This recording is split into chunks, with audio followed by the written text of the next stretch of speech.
তাফাসসাহু feel মাজালিস, যখন তোমাদের কোনো মজলিসে কেউ বলে যে ভাই জায়গা হচ্ছে না, একটু আগায় বসেন, আল্লাহই বলে রেখেছেন ১৫০০ বছর আগে কোরআনে কারীমের ভিতরে পাঠিয়েছেন।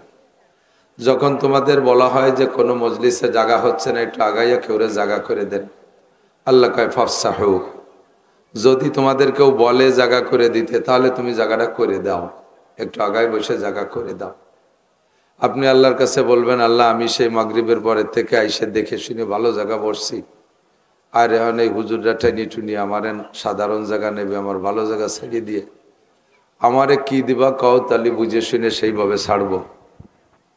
আল্লাহ কায়াফসাহিল্লাহু লাকুম, তোমারে জান্নাতের মধ্যে জায়গা দেওয়া হবে। দুনিয়ার এই সদ্যির জায়গার দাম বেশি না জান্নাতের জায়গার দাম বেশি? শতকে ১০০ টাকা বেশি তো হবেই। হ্যাঁ কথা কন, কত বেশি? জান্নাতীরা যখন জান্নাতে যাবেন আপনাদের হাতে মতির লাঠি দেওয়া হবে। মুরব্বীরা হাড়ের লাঠি হাতে রাখে না, বয়স হয়ে গেলে একটু শান শৌকত হয়, দেখতে সুন্দর লাগে। তো জান্নাতীদের হাতে আল্লাহ পাক মতির লাঠি দেবে। তো লাঠির মাথাটা সরুই হবে, দুনিয়ার যেমন লাঠির মাথা সরু হয় ওখানেও সরু হবে। তো লাঠির মাথা সরু হয়ে একটা লাঠিকে খাড়াভাবে রাখলে ১ বিঘে ২ বিঘে জায়গা তো আর দখল করে না, ১ আঙ্গুল পরিমাণ জায়গা। তো হাদিসের মধ্যে আসছে জান্নাতি মানুষের হাতের লাঠি খাড়াভাবে জমিনের উপরে রাখলে যতটুক জায়গা দখল করবে দুনিয়াকে কয়েকশো বার বিক্রি করলে ওই জায়গা সমপরিমাণ দাম হবে না। আপনারা যারা আগায় বসেছেন জান্নাতের মধ্যে বেশ খানিক জায়গা আপনার নামে দলিল হয়ে গেছে। এই জায়গাটা দলিল হলো আপনার নামে। কার নামে? আমার নামে। বলেন আমার নামে।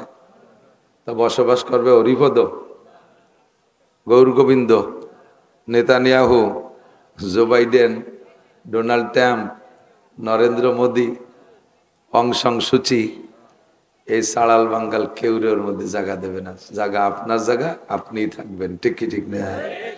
বলেন আলহামদুলিল্লাহ। তন্দুরস্তি গর নবাশাত শিরে শকরে জাহরে হাস্ত, মাহবুব আগার খুশ নবাশাত বিস্তরে গুল খার হাস্ত। ফার্সিতে একটা শের বলে, শরীর যদি ভালো না থাকে দুধ চিনিও বিষের মতো মনে হয়। ঠিক না? এক বিছানায় শুয়ে রয়েছেন দুই দোস্ত, দিনের বেলা থেকে দোস্তর সাথে ঝামেলা শুরু হয়েছে। এই রাগারাগির ভিতর দিয়ে এক বিছানায় শোয়া লাগছে, শুইছেন। দুইজনের মন ভালো না, রাগারাগির মধ্যে শুইছেন। ফুল বিছানাও যদি দেয়, ফুল বিছানা কাটা কাটা মনে হবে। স্ত্রীর সাথে 3 দিন আগের থেকে কিলি লাগাইছেন, সেই স্ত্রী নিয়ে বিছানায় শুইছেন। কার মনে কি কয় কন্দি? বোর মনে কয় দামলা সরে না কে জায়গাতে, আপনার মনে কয় শয়তানটা আজকে বাপের বাড়ি গেল না কে। এক বিছানে ভালো লাগে না, ফুল বিছানা কাটা কাটা লাগে। শরীর ভালো না, কার কতক্ষণ ভালো থাকবে এটা তো কেউ বলতে পারবে। অমা তাদরি নাফসুম বিআইয়ি আরদিন তামুত, কে কোন জায়গায় গিয়ে মারা যাবে, কখন কে মারা যাবে এটা আল্লাহ ছাড়া কেউ জানে না।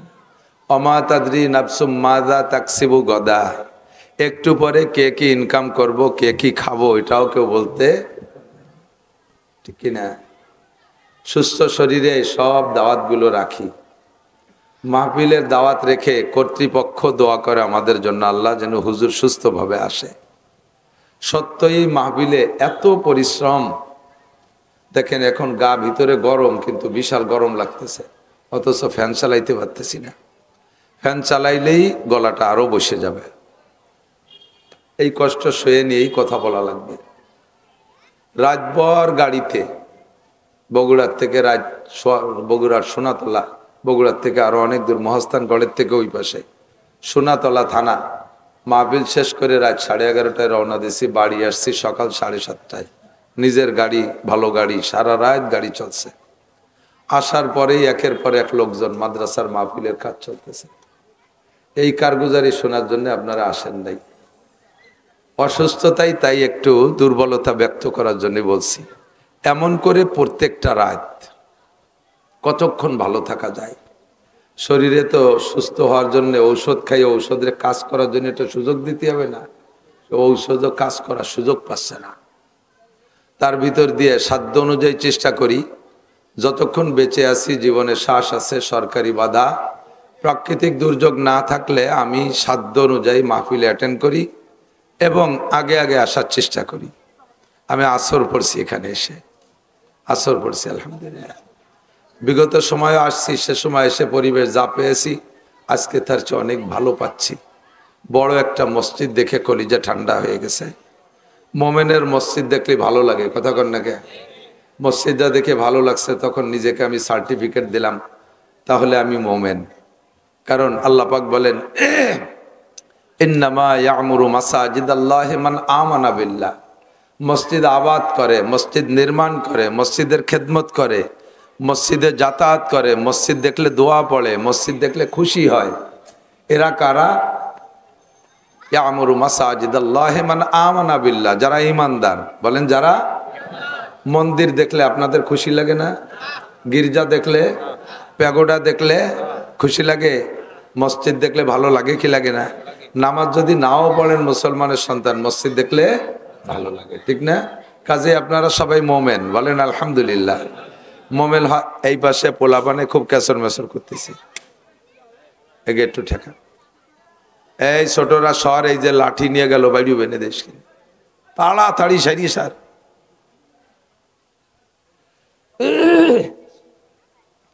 মোমেন হতে পারলে লাভ কি? সূরা মুমিনুনের ভিতরে আল্লাহ পাক বলেন, কদ আফলাহাল মুমিনুন। মোমেন যারা, তারা সফল হয়েই গেছে। বোঝেন নাই কি কইছি? আল্লাহ যদি কেউ সফল বলে, ওই লোকটা জাহান্নামী না জান্নাতি? ভালো না মন্দ? আপনাকে আল্লাহ তাআলা ভালো বলে সার্টিফিকেট দিয়েছে। ওই সূরার ভিতরে কয়েক আয়াতের পরে যাইয়া মোমেনের রেজাল্ট কি হবে, তার প্রতিদান কি হবে, মোমেনের পুরস্কার কি হবে, আল্লাহ পাক বলেন, তোমরা হবা আল্লাযীনা ইয়ারিসুনাল ফিরদাউস। সব মোমেনরা জান্নাতুল ফিরদাউসের মালিক হয়ে যাবে। তাহলে এই মসজিদটা বড় মসজিদ দেখে কি আপনারা খুশি? ভালো লাগছে? যথেষ্ট দান করেছেন। মৌলানা মিজানুর রহমান ফরিদিকে আল্লাহ তাআলা একটা কারামতি দিয়েছে। আমি 1 লক্ষ মানুষের কাছ থেকে যা আদায় করতে পারি, ওই 100 মানুষের কাছে তার চেয়ে বেশি পারে। আর বয়ানের মধ্যে এমন একটা লজ্জাত আর মজা দিয়েছে আল্লাহ তাআলা, যে কালেকশন দিয়ে শুরু করবে। আমরা তো এই এদিক থেকে গাই দোয়াতে গেলে আগে বাসুদ্য বানাতে হয় না? বানানো ছাড়া যদি বান টানে তাহলে বান ছিঁড়ে যাবে, দুধ বেরোবে না। আমরা হলো সেই ক্লাসের দুদলি। আর মিজানুর রহমান ফরিদি বানানো ছাড়াই দোয়াই ফেলতে পারে। আল্লাহ তাআলা তার জবানে আরো বরকত বাড়ায় দিক, কানা আমিন। আল্লাহ তারে অনেক দিন বাঁচায় রাখুক সুস্থভাবে, কানা আমিন। আল্লাহ তাআলা তার দ্বারা জাতির এই খেদমতটা হচ্ছে। আমি পারি না বিদায় ফরমেও লিখে দিয়েছে, আমি কালেকশন পারি না। আমি একদিকে দিতে পারবো না, আবার কালেকশন করে দিতে পারবো না। আমি তো 2টা লসের মধ্যে আছি। আর মৌলানা মিজানুর রহমান ফরিদিরে 2 টাকা দিলেও আপনাদের লস নাই, সে আপনাদের সেটা কামাই করে দিয়ে যেতে পারে। এই জন্য আমারে দেন না দেন, তারে একটু বেশি দিন। আমি সব বক্তার জন্য তশকিল করি, কি যে পরিশ্রম জানেন না। বক্তারা সবাই হায়াত বেচে খাচ্ছে, বক্তারা হায়াত বিক্রি করে খাচ্ছে। আমার সমসাথী যারা, তাদের অনেকের দাড়ি একটাও পাকি নেই। আর আমি বুড়ো হয়ে গেছি। আমার মেয়েটা, ছোট্ট মেয়েটাকে, আব্বু তুমি ওয়াজ কালাম বাদ দাও, আমাকে জাগা জমি যা আছে তুমি আলনাঙ্গল চুষে টুষে এই পাটকুষ্টা বুনোই আমাকে খাওয়াও। তুমি ওয়াজ করতে করতে বুড়ো হয়ে যাচ্ছ। এজন্য বক্তাদের প্রতি আপনারা সহানুভূতি রাখবেন, দরদ রাখবেন, ভালোবাসা রাখবেন। আসার পরে তাদের মন মাইন্ড নষ্ট হওয়ার মতো কোনো কথা বলবেন না। আর আরেকটা কথা বলে দেই, সেটা হলো, কোনো বক্তারে ওয়াজের আগে শিখাই দেবেন না, হুজুর এইডে বলবেন, এইডে বলবেন, এইডে বলবেন। আপনি এইডে বললে খুব ভালো লাগে, যেটা শিখাই দেবেন ওই দিন ওইটা বাদ হয়ে যাবে। তবলিগি মিজাজে বসবেন। তবলিগি গেছেন নাকি আপনারা? না গেলেও পক্ষে কারা একটু হাত দেখাবেন তবলিগের পক্ষে? আলহামদুলিল্লাহ, আমার গোপালগঞ্জের মানুষ তবলিগের পক্ষে থাকবেই। গোপালগঞ্জ, মাদারীপুর, শরীয়তপুর, সারা বাংলাদেশে, সারা পৃথিবীতে তবলিগ। বিশেষ করে গোপালগঞ্জ জেলাদের রোল নাম্বার তবলিগের খাতায় 3। 1 নম্বরে নেত্রকোনা, 2 নম্বরে ভোলা, 3 নম্বরে গোপালগঞ্জ আছে কাজের দিক দিয়ে। তো তবলিগে উসুল হলো, আপনি তবলিগে যাইয়া যদি কিছু খাইতে মনে চায়, এটা কের কাছে বলবেন না, আমির সাহেবের কাছে বলবেন না, খেদমতের সাথী বাজারে যাচ্ছে তাকে কানে কানেও কয়ে দেবেন না যে কাঁঠাল পালি নিয়ে আসিস, আজকে যদি দুধ পাইস নিয়ে আসিস, বড় ইলিশ পালি নিয়ে আসিস, এ কথা বলবেন না। পরাণে কিছু চাইলে ওটা ভিতরে রাইখা পারলে উপরে বলেন রুজির মালিক কে? রুজি আসে কোন জায়গা থেকে? অফিস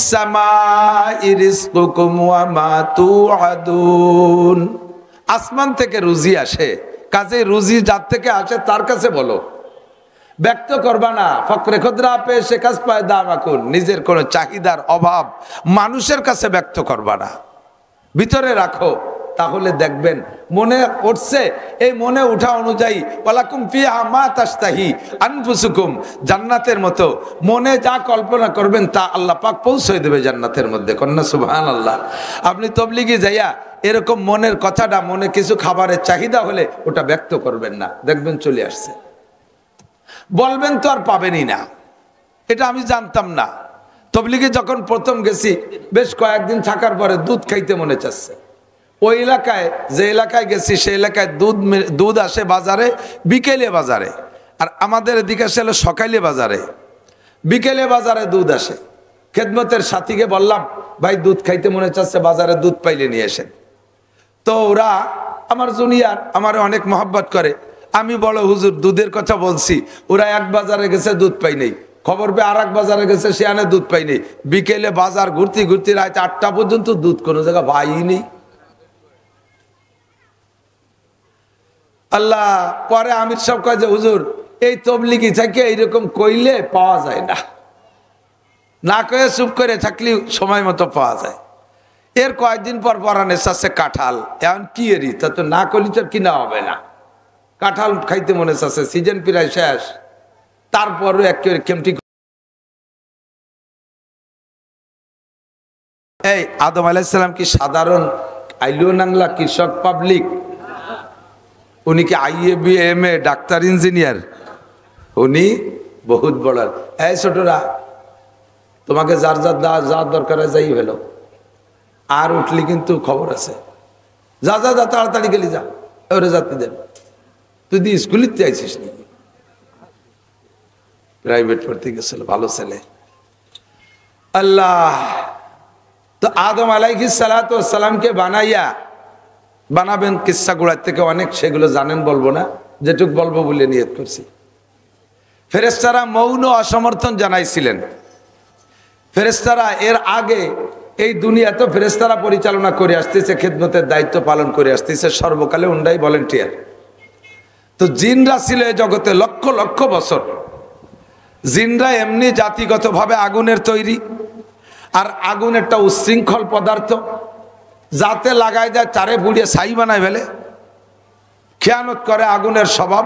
সে আগুন দিয়ে জিন বানানোর কারণে তারা এই জগৎটাকে এমন বিশৃঙ্খলায় পরিণত করছে, আল্লাহ পাক সহ্য করতে না পারে, কয় ধর মার। এবার ফেরেশতা বাহিনীকে নামাই দিয়া এক সাইডে গণধুলাই দিয়ে হাজার হাজার লক্ষ লক্ষ কোটি কোটি মাইরিয়ে সাফ করে ফেলাইছে। দুই একটা আগানে বাগানে কোনা কানায় পাহাড়ের গর্তে মতো বলাইছিল। ফেরেশতারা জানে না তা না, জানিও আল্লাহ পাক রব্বুল আলামিনকে যেটা ভালো রে বলাইছে, ওরে দেহিও দেহিস না, থাক, পরে কাজে লাগবে না কাম করতে। তো সেইগুলোর ভিতরে ইবলিস একটা রয়ে গেছে।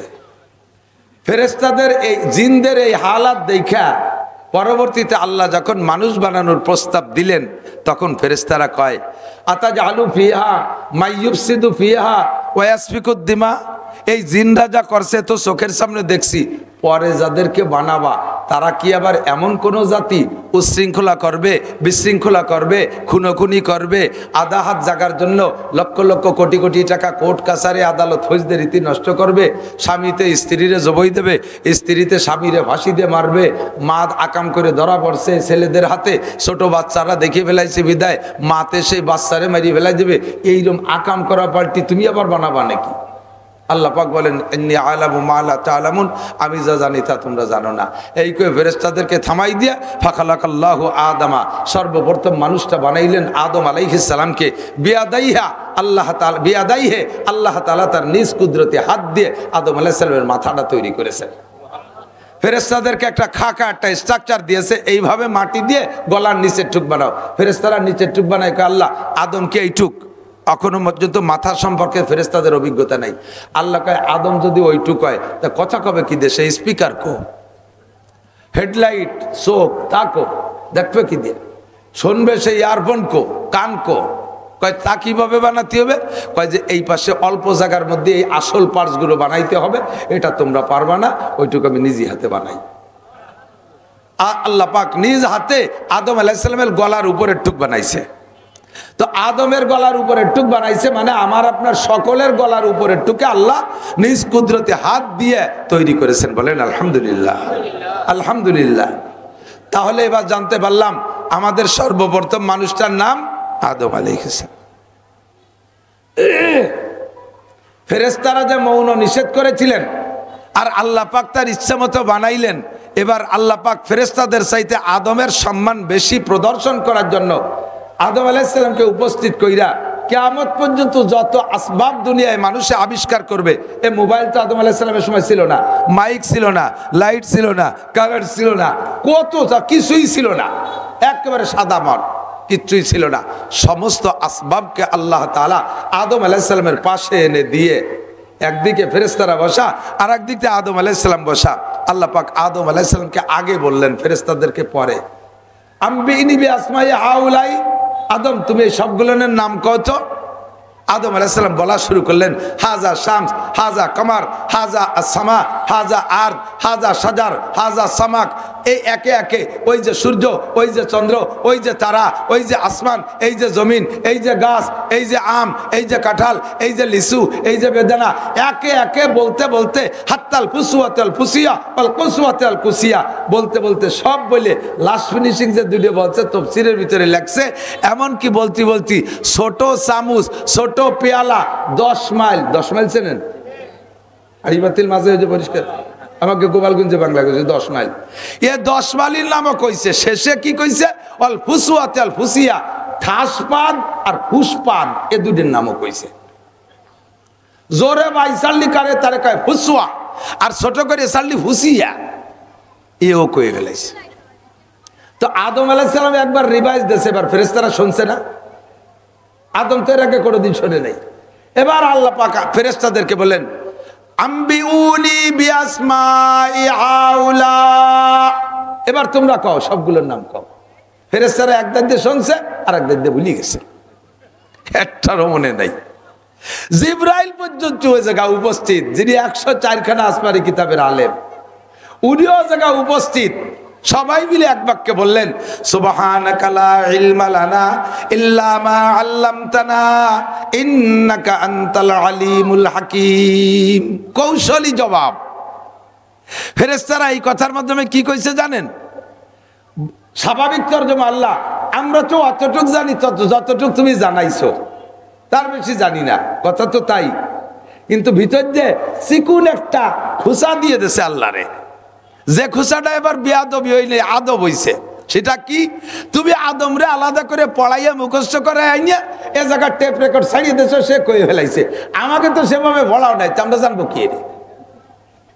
কিন্তু ভাষায় সেটা বুঝতে দেয় নাই, আসলে তর্জমার মধ্যে তাই আছে। এরপরে আদম আলাইহিস সালামের লম্বা কিসসা জান্নাতের মধ্যে চলে গেল। আসলেন দুনিয়ায়। আদম আলাইহিস সালাম মোমেন না কাফের? কথা কন। জাহেল না আলেম? শিক্ষিত না মূর্খ? না শিক্ষিত? মূর্খ না শিক্ষিত? একটু একটু শিক্ষিত না। সেই থেকে কিয়ামত পর্যন্ত যা হবে হইছে সব কিছু আল্লাহ তাআলা আদম আলাইহিস সালামকে জানাই দিয়েছে। ফেরেশতারা পর্যন্ত হাইর মিলে গেছে তার কাছে। আসলেন দুনিয়ায়, সন্তান প্রোডাকশন শুরু হলো। উনার সর্বপ্রথম 2টে সন্তান, একটা ছেলে একটা মেয়ে। এই 2টা হাওয়া আলাইহিস সালামের গর্ভে গিয়েছে জান্নাত থেকে, গর্ভধারণ করেছে জান্নাতে। জান্নাত থেকে হাওয়া আদম আলাইহিস সালামের বের হওয়া লাগতো না। 2টা দিক লক্ষ্য করে আল্লাহ তাআলা বের করছে, জানেন না? উনি যে গন্ধম খাইছে, গন্ধম খাওয়ার অপরাধে বের হয়েছে, এটা না, ভুল বুঝবেন না। জান্নাতের মধ্যে থেকে গন্ধম খাইছে আর গন্ধম খাওয়ার অপরাধে আল্লাহ বের করে দিয়েছে, তা কিন্তু না। কারণ জান্নাতের ভিতরে গন্ধম খাওয়ার যে অপরাধ, ওটা আল্লাহ তাআলা জান্নাতের মধ্যে থাকতেই মাফ করে দিয়েছে। কোরআন শরীফে আছে, ফাতালাক্কা আদামু মির রাব্বিহি কালিমাতিন ফাতাবা আলাইহি। আল্লাহ তাআলা নিজেই জান্নাতে থাকা অবস্থায় আদম আলাইহিস সালামকে রব্বানা যালামনা শিখাইতেছে, আর উনি পড়ছেন রব্বানা যালামনা আনফুসানা ওয়া ইল্লাম তাগফির লানা ওয়া তারহামনা লানাকুনান্না মিনাল খাসিরিন। মেহেরবান আল্লাহ, পাপ পিছলে গেছে, স্লিপ করে পড়ে গেছি, আমার হাতে থেকে কলস ভেঙে গেছে, তুমি যদি ক্ষমা না করো তাহলে আমার উপায় নাই, সীমা লঙ্ঘনকারীদের অন্তর্ভুক্ত হয়ে যাব। আল্লাহ কায় ফাতাবা আলাইহি, আমি আদমের এই তওবা কবুল করে নিয়েছি, জান্নাতের মধ্যে থাকতেই ক্ষমা হয়ে গেছে। ক্ষমা যদি হয়ে থাকে তাহলে বের কেন করলেন? কতক্ষণ ক্ষমা হয়ে গেল তা বের করলো কেন? এই যুবকরা বোঝো, খেয়াল করো, মনে রাখো, পড়ার দিন শেষ। শোনা, তোমরা হাতে মোবাইল পাইয়ে গেছো, আল্লাহ বাসালে আর লেখাপড়া করবা না, পড়ার বাস, পড়ার বাস। কোন জায়গায় যে গেছে বাস তা কলাম না, বাস, তাও চাষা ছোলা বাস না, হিয়ালা বাস। ওলামাই কিরাম পড়ি টড়ে যা কয় ফেলে টেরে একটু নিয়ে যাইও, দুয়ে মুছে খাতি পারবা। আদম আলাইহিস সালাতু ওয়াস সালাম আল্লাহ ক্ষমা পেয়ে গেছেন জান্নাতে থাকতে, তাহলে বহিষ্কার কেন হলো? প্রশ্ন না? উনার স্ত্রীর দুইজনে মিলে এক সমস্যা হয়েছে, সেটা হলো এক নম্বর সমস্যা, যতদিন জান্নাতের বৈধ খানা খাইছে অতদিন পায়খানা আসে নাই। বৈধ খানা খাইছে, দেখুন ছাড়ছে, আপনিও জান্নাতে যাওয়ার পরে পায়খানা হবে না, খাবেন আর খাবেন, গলা সমান খাবেন, খাইয়ে দিয়ে এসে পায়খানা করে যাবে, যা খালেন তা তো ওই বেশতে বেরোতে হবে, বেরোবেন না, গাড়গা করে ডেক ছাড়বেন, আবার পেট পাতলা হয়ে যাবে। কন্যা সুবহানাল্লাহ। এতদিন হাওয়া আদম আলাইহিস সালাম ডেকুর ছাড়ছে, পেট খালি হয়ে গেছে, বাথরুম হয় নাই। আজকে এই যে গন্ধম খাওয়ার পরে ক্ষমা হয়ে গেছে রব্বানা যালামনা বলার পরে, কিন্তু গন্ধম খাওয়ার পরে পেটের মধ্যে ওজন ঠেকতেছে, নিচের দিক ডাউন বাপ।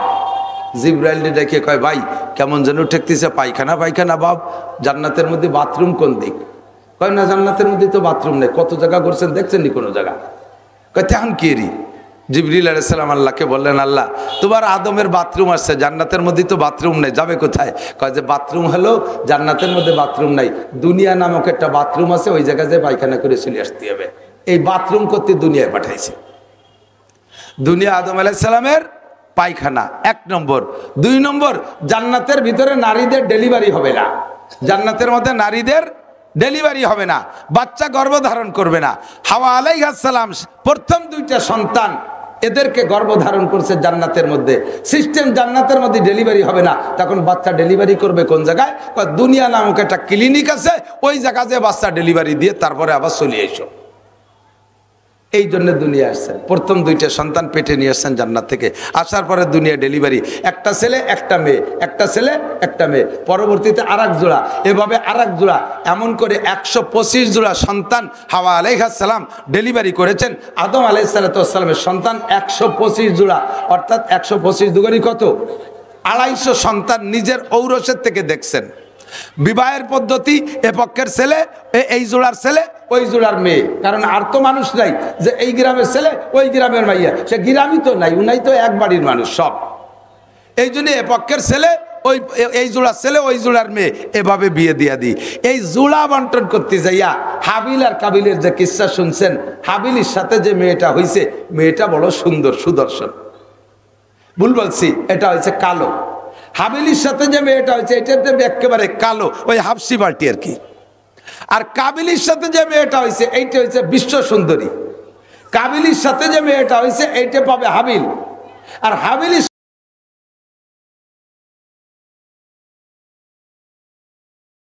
1000 বছর হায়াতের ভিতরে উনি 1.25 লক্ষ সন্তান দেখে গেছেন, নাতি নাতনি ইত্যাদি বাড়তে বাড়তে 1.25 লক্ষ পর্যন্ত।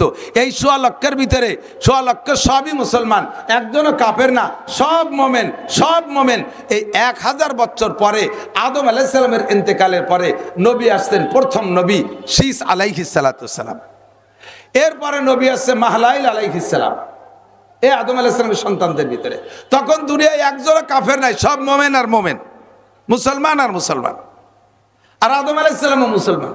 সর্বপ্রথম মাহলাইল আলাইহিস সালাম ছিলেন অত্যন্ত সুদর্শন মানুষ এবং বুজুর্গ মানুষ। নবী তো নবী, বহুত বড় বুজুর্গ মানুষ।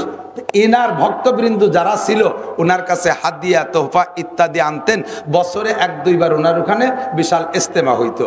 ইস্তেমার সময় খুব হাদিয়া তোহফা আসতো, যে পরিমাণ টাকা পয়সা ধান চাল আসতো, খেজুর টেজুর আসতো, সারা বছর খেয়েও থেকে যেত। হঠাৎ করে মাহলাইল আলাইহিস সালামের ইন্তেকাল হয়ে গেল। তো মাহলাইল আলাইহিস সালামের ইন্তেকাল হয়ে গেলে সাথে সাথে মিস্টার ইবলিস কায়দা মতো মুরব্বী সাইজে, একেবারে জলিলুল কদর বুজুর্গ একজন সাইজা মাহলাইল আলাইহিস সালামের ছেলেদের কাছে চলে গেছে, যে বলছে তোমার আব্বা যে মারা গেছে এই খবর দুনিয়ায় তোমরা জানাইও না। যদি তোমার আব্বা মারা গেছে খবর জানে মানুষ, তাহলে আর তোমাকে হাদিয়া তোফা দেবে না, তোমরা না খেয়ে মরবা। কাজেই চুপ থাকো, বাপ মরে গেছে কথা কবা না। তোমার আব্বা মারা গেছে, বাপরে দাফন করে দাও। এবার কি করতে হবে, সামনে যে সিজন আসতেছে মানুষ ইস্তেমার জন্য, এই ইস্তেমার সময় এসে যে মুরিদ মুত্তাকিনরা তোমার বাপরে খুঁজবে, ওই সময় তো বাপ দেখাতে হবে, বাপ না দেখালি তো হবে না।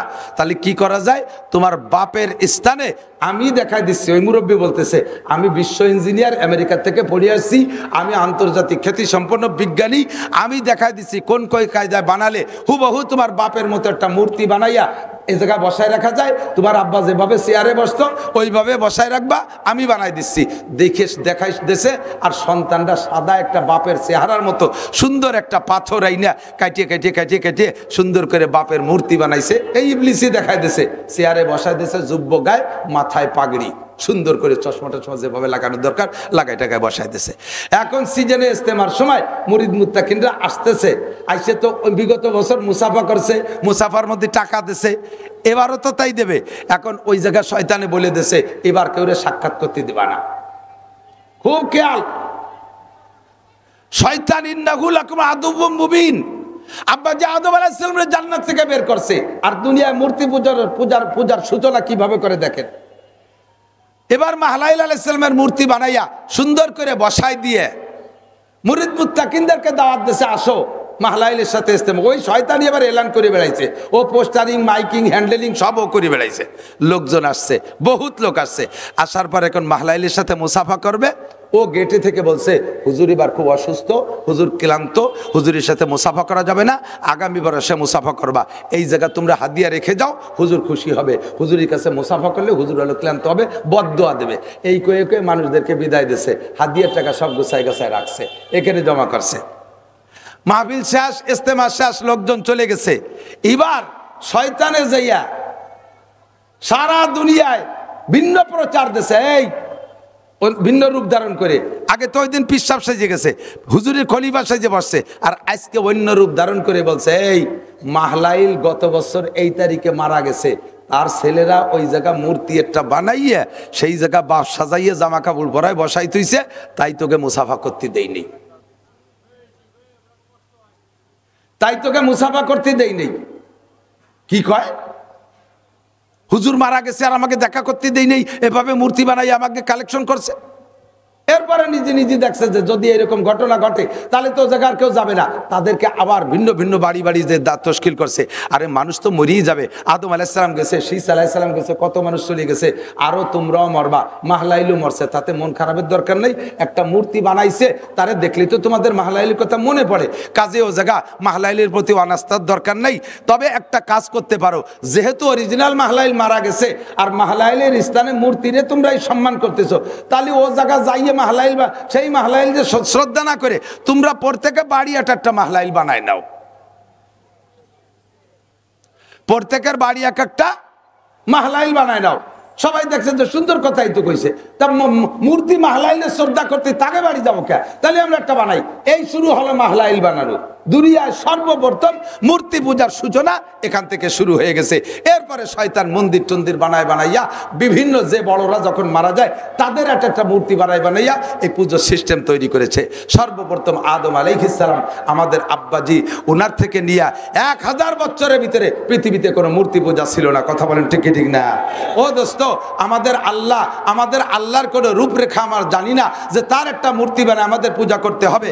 আমরা কলেমা পড়েছি, বলেন আমানতু বিল্লাহি কামা হুয়া বিআসমাইহি ওয়া সিফাতিহি ওয়া কাবিলতু জামিআ আহকামিহি ওয়া আরকানিহি, কলেমা ইমানে মুজমাল। এই কলেমার নাম কি? ইমানে মুজমাল। কি পড়েছেন জানেন? আমানতু বিল্লাহি কামা হুয়া, আল্লাহকে বিশ্বাস করি, দেখি নাই আল্লাহ কেমন, গণেশের মতো 10খানা হাত নাকি আরো বেশি হাত, আল্লাহর কি হাতির মতো সুর আছে, আল্লাহর হাতে কি কুড়েলের ফেঁকা ধরে দাঁড়ায় রইছে, আল্লাহ কি দুর্বল যে পিছন দিয়ে বাস ঠেলে দিয়ে দাঁড় করে রাখা লাগবে, বছরের শেষ হতে হতে আল্লাহ কি দুর্বল হয়ে যায়, 3 দিক দিয়ে বাস বাঁধে আল্লাহরে ঠেলে রাখা লাগে, আল্লাহর কি রং আছে বছরের শেষে উঠা যায়, আল্লাহ কয় সিবগাতাল্লাহি ওয়া মান আহসানু মিনাল্লাহি সিবগা, আরে তোদের দুনিয়ার মূর্তিদের রং আছে, ওই রং বছরের শেষ হতে হতে থাকে না, মিস্টেরিয়ানের রং দেয়া লাগে। সিবগাতাল্লাহি ওয়া মান আহসানু মিনাল্লাহি সিবগা, আমি আল্লাহরও রং আছে, তবে আমার রং ওঠে না, আমার রং কেমন তা তোরা জানিস না, আমাকে এক বাক্যে বিশ্বাস কর, কামা হুয়া, ওই আল্লাহকে বিশ্বাস করি যেমন আল্লাহ তেমনই। বলেন যেমন আল্লাহ তেমনই। তার কোনো রূপরেখা আমার জানার দরকার আছে? আছে। আল্লাহর আব্বা কিটা জানার দরকার আছে? আল্লাহর মা কিটা জানার দরকার আছে? আল্লাহর সৃষ্টিকর্তাকে জানার দরকার আছে? আরে আমার সৃষ্টিকর্তা আল্লাহ, তাই আমি জানলেই যথেষ্ট, আমার আল্লাহর সৃষ্টিকর্তা জানার দরকার আমার নাই, আমার নাই। ঠিক কি না? আল্লাহ পাক রব্বুল আলামিন আমাদেরকে দুনিয়ায় পাঠিয়েছেন, আমাদেরকে জান্নাত থেকে পাঠাইছে। আব্বাজির বাড়ি জান্নাত, মার বাড়িও জান্নাত। বাপের সূত্রে যে সম্পদ পায়, সম্পদের নাম হলো পৈতৃক সম্পদ, নাকি বলেন? আর মাম বাড়ির থেকে, নানা বাড়ির থেকে মায়ের সূত্রে যে সম্পদ পায় তারে কয় মাতুল সত্য। ঠিক কি ঠিক না?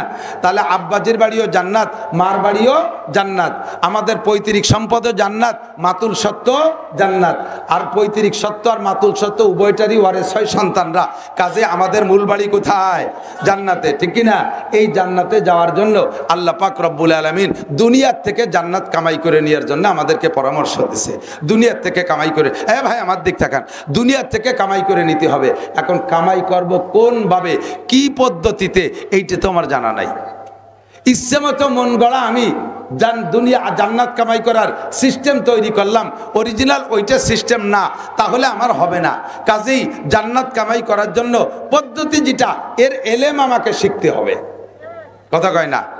এলেম আমাকে না জানা, যদি সিস্টেম না জানি তাহলে ভালোবাসতে যে মেরে ফেলানো হয়। ছোট ছোট ভাই বোনের দিক তাকান, ছোট ছোট ভাই বোন অনেক ফ্যামিলিতে আছে, খুব ঘন সন্তান হয়, বছরে একটা। ওই বাড়ি খুশি হয়েছে, সুবহানাল্লাহ। বছরে একটা, হ্যাঁ বলেন সুবহানাল্লাহ, আলহামদুলিল্লাহ। কোটি কোটি টাকার মালিক, কত ডাক্তার দেখাইলো দেশ বিদেশ ঘুইরা, একটা সন্তানও হওয়াতে পারতেছে না। গরিব মানুষ ভিক্ষা করে খায়, আল্লাহর রহমতে বছরে বছরে একটা পায়, এটা আল্লাহর নিয়ামত। ঠিক কি না? ও দোস্ত, আল্লাহ কষ্ট হয়ে যাচ্ছে। আমাদেরকে আল্লাহ পাক রব্বুল আলামিন সন্তান দেয় বলি শুকর আদায় করি আলহামদুলিল্লাহ। তো এমন ঘন ঘন করিয়া প্রত্যেক বছরে একটা বাড়িও আমি দেখছি, তো যেটা একেবারে লাস্ট ওটা বসা শিখছে, তার ইমিডিয়েটলি বড় যেটা সেটা আটা শিখছে, তার চেয়ে বড় যেটা সেটা আর একটু আটা শিখছে, একটু দৌড়ানো শিখছে, নাক দিয়ে শিয়েন পড়ে। তার বড়টা হয়তো কেবল স্কুলে একটু যাইতে পারে। এইভাবেই 6, 7, 8, 10টা হয়ে গেছে। এখন বাপে বাইরের থেকে কিছু খাবার টানলে, এই যেটা বাড়ি যারা থাকে ছোটরা ছেলে মেয়ে, বাপে খাবার টানলে কোনটা রাতে দেয় কোন? তো সবচেয়ে ছোটটা রাতে দেয়। সবাই ছোটটারে আদর করে, ভালোবাসে ছোটটারে। তো ছোটটারে যে কোলে করে, বাপের খাবারটা ছোটটা রাতে দেশে যে কোলে করে বাকপালি সে একটু পায়। এই জন্যে বাপে যখন কিছু খাবার তাইনে ছোটটারে দেয়, তাহলে ওই ছোটটারে কোলে করার জন্য 2 নম্বরটা, 3 নম্বরটা, 4 নম্বরটা কাড়াকাড়ি করে, যে যেদিন বাগে পায় কোলে রেনে তার সাথে সেও খায়। কিন্তু ওর ইমিডিয়েটলি বড় যেটা আটা শিখছে, সে তো ছোটটারে কোলে উঠতে পারে না, এই জন্য সে তেমন বাগে পায় না। এখন ও চিনতে পারছে, বুঝে শুনে, যে তারই আমি ওর একটু কোলে ওরা শিখি। এখন দুটাই এত ঘন ঘন বাচ্চা হলে কিন্তু পেট বড় হয়ে যায়, হাসাই গোস্ত নাই, গলা শূন্য, পেট বড়। এখন ওই বসাটারও পেট বড়, আটাটারও পেট বড়। তো ওই কেবল যেটা হাঁটতে পারে, সে বসাটারে কোলে করতে গেছে, মোহাব্বত করে ভালোবাসে কোলে করতে, আর নিজের ছোট ভাই কোলে করতে গেছে। তো ও কোলে কিভাবে করবো? তো সবে মাত্র হাঁটতে পারে, আর বসাটার গায়ে ফিরে 7, 8, 10 কেজি ওজন, বড় এক পেট, খায় একেবারে গাদাইয়া, সে তারে কিভাবে কোলে? তো কোলে করতে যাইয়ে ওর গলা টলা জড়াই ধরে বুহির সাথে এরকম চিবিয়ে ধরছে, চিবিয়ে ধরে আটা দেশে, ওদিকে পাও পাততলে পড়ে গেছে। একদিকে গলা চিপে ধরা আর একদিকে পাও পাতলে, এইরকম যদি 2-3 মিনিট আটে তাহলে ওটা মরবে না? এরা কি মারার জন্য কোলে করছে না ভালোবাসার জন্যে? ভালোবাসার জন্য কোলে করছে, কিন্তু ভালোবাসার বয়সও হয় নাই আর কোলে করার সিস্টেমও সে জানে না। এই জন্য ভালোবাসতে যে তার গলা টিপে মারা হবে, কথা কোন ঠিক না? দিনকে খুঁজে পাইতে হলে আপনাকে বয়সও হতে হবে। এজন্য আল্লাহ তাআলা ভালোবাসার বয়স ধার্য করছে সাবালেগ। সাবালেগের আগে শরীয়তের কোনো বিধান আপনার উপরে আল্লাহ তাআলা চাপাই দেয় নেই, শরীয়তের কোনো বিধান নাই। সাবালেগের হওয়ার পরে আপনার পর শরীয়তের বিধান আসছে। এবার আপনাকে ইসলামের পর আমল করতে হলে জানতে হবে, মানতে হলে জানতে হবে। বলেন মানতে হলে জানতে হবে, না জানি মানা যায় না। অনেকে নামাজ পড়েন, কি পড়েন আপনি আমার কাছে জবাব দিতে পারবেন না। এমন এমন মাসালা আছে যেই মাসালাগুলো না জানা থাকার কারণে আপনার সারা জিন্দেগির নামাজ পড়া হয়ে যাচ্ছে। খোদার কসম, একটা মিনিটও জান্নাতে যেতে পারবেন না। নামাজ টোটাল না পড়লে এক ওয়াক্তের বিনিময়ে যেমন 200 কোটি, আরো 30 কোটি, আরো 40, খেয়াল করে নাই, আবার বলি, এক ওয়াক্ত যদি নামাজ মোটেই না পড়েন তার বিনিময় খোদার কসম একটা গুনাহ হবে না। আবারও বোঝে নাই, খেয়াল করে নাই। নামাজ না পড়লে কোনো গুনাহ, নামাজ না পড়লে কি হবে না? সাহস পাচ্ছে না। দাঁড়িয়ে আছে, একবার কাটিয়ে ফেললে 1000 কবিরা গুনাহ। একটা মিথ্যা কথা বলি একটা কবিরা গুনাহ, একবার জিনা করলে একটা কবিরা গুনাহ, এক গ্লাস মদ খাইলে একটা কবিরা গুনাহ। এক ওয়াক্ত নামাজ ছাড়লে কয়টা কবিরা গুনাহ কেউ বলতে পারবেন না। কি হয় কি তাই? এক ওয়াক্ত নামাজ ছেড়ে দিলে একটাও সগীরা কবিরা গুনাহ হয় না। হয় হলো নামাজ ছুটে গেলে আপনার নামে বরাদ্দ করা আছে 230 কোটি 40 লক্ষ বছর জাহান্নামে পুড়তে হবে, গুনাহ হবে না একটাও।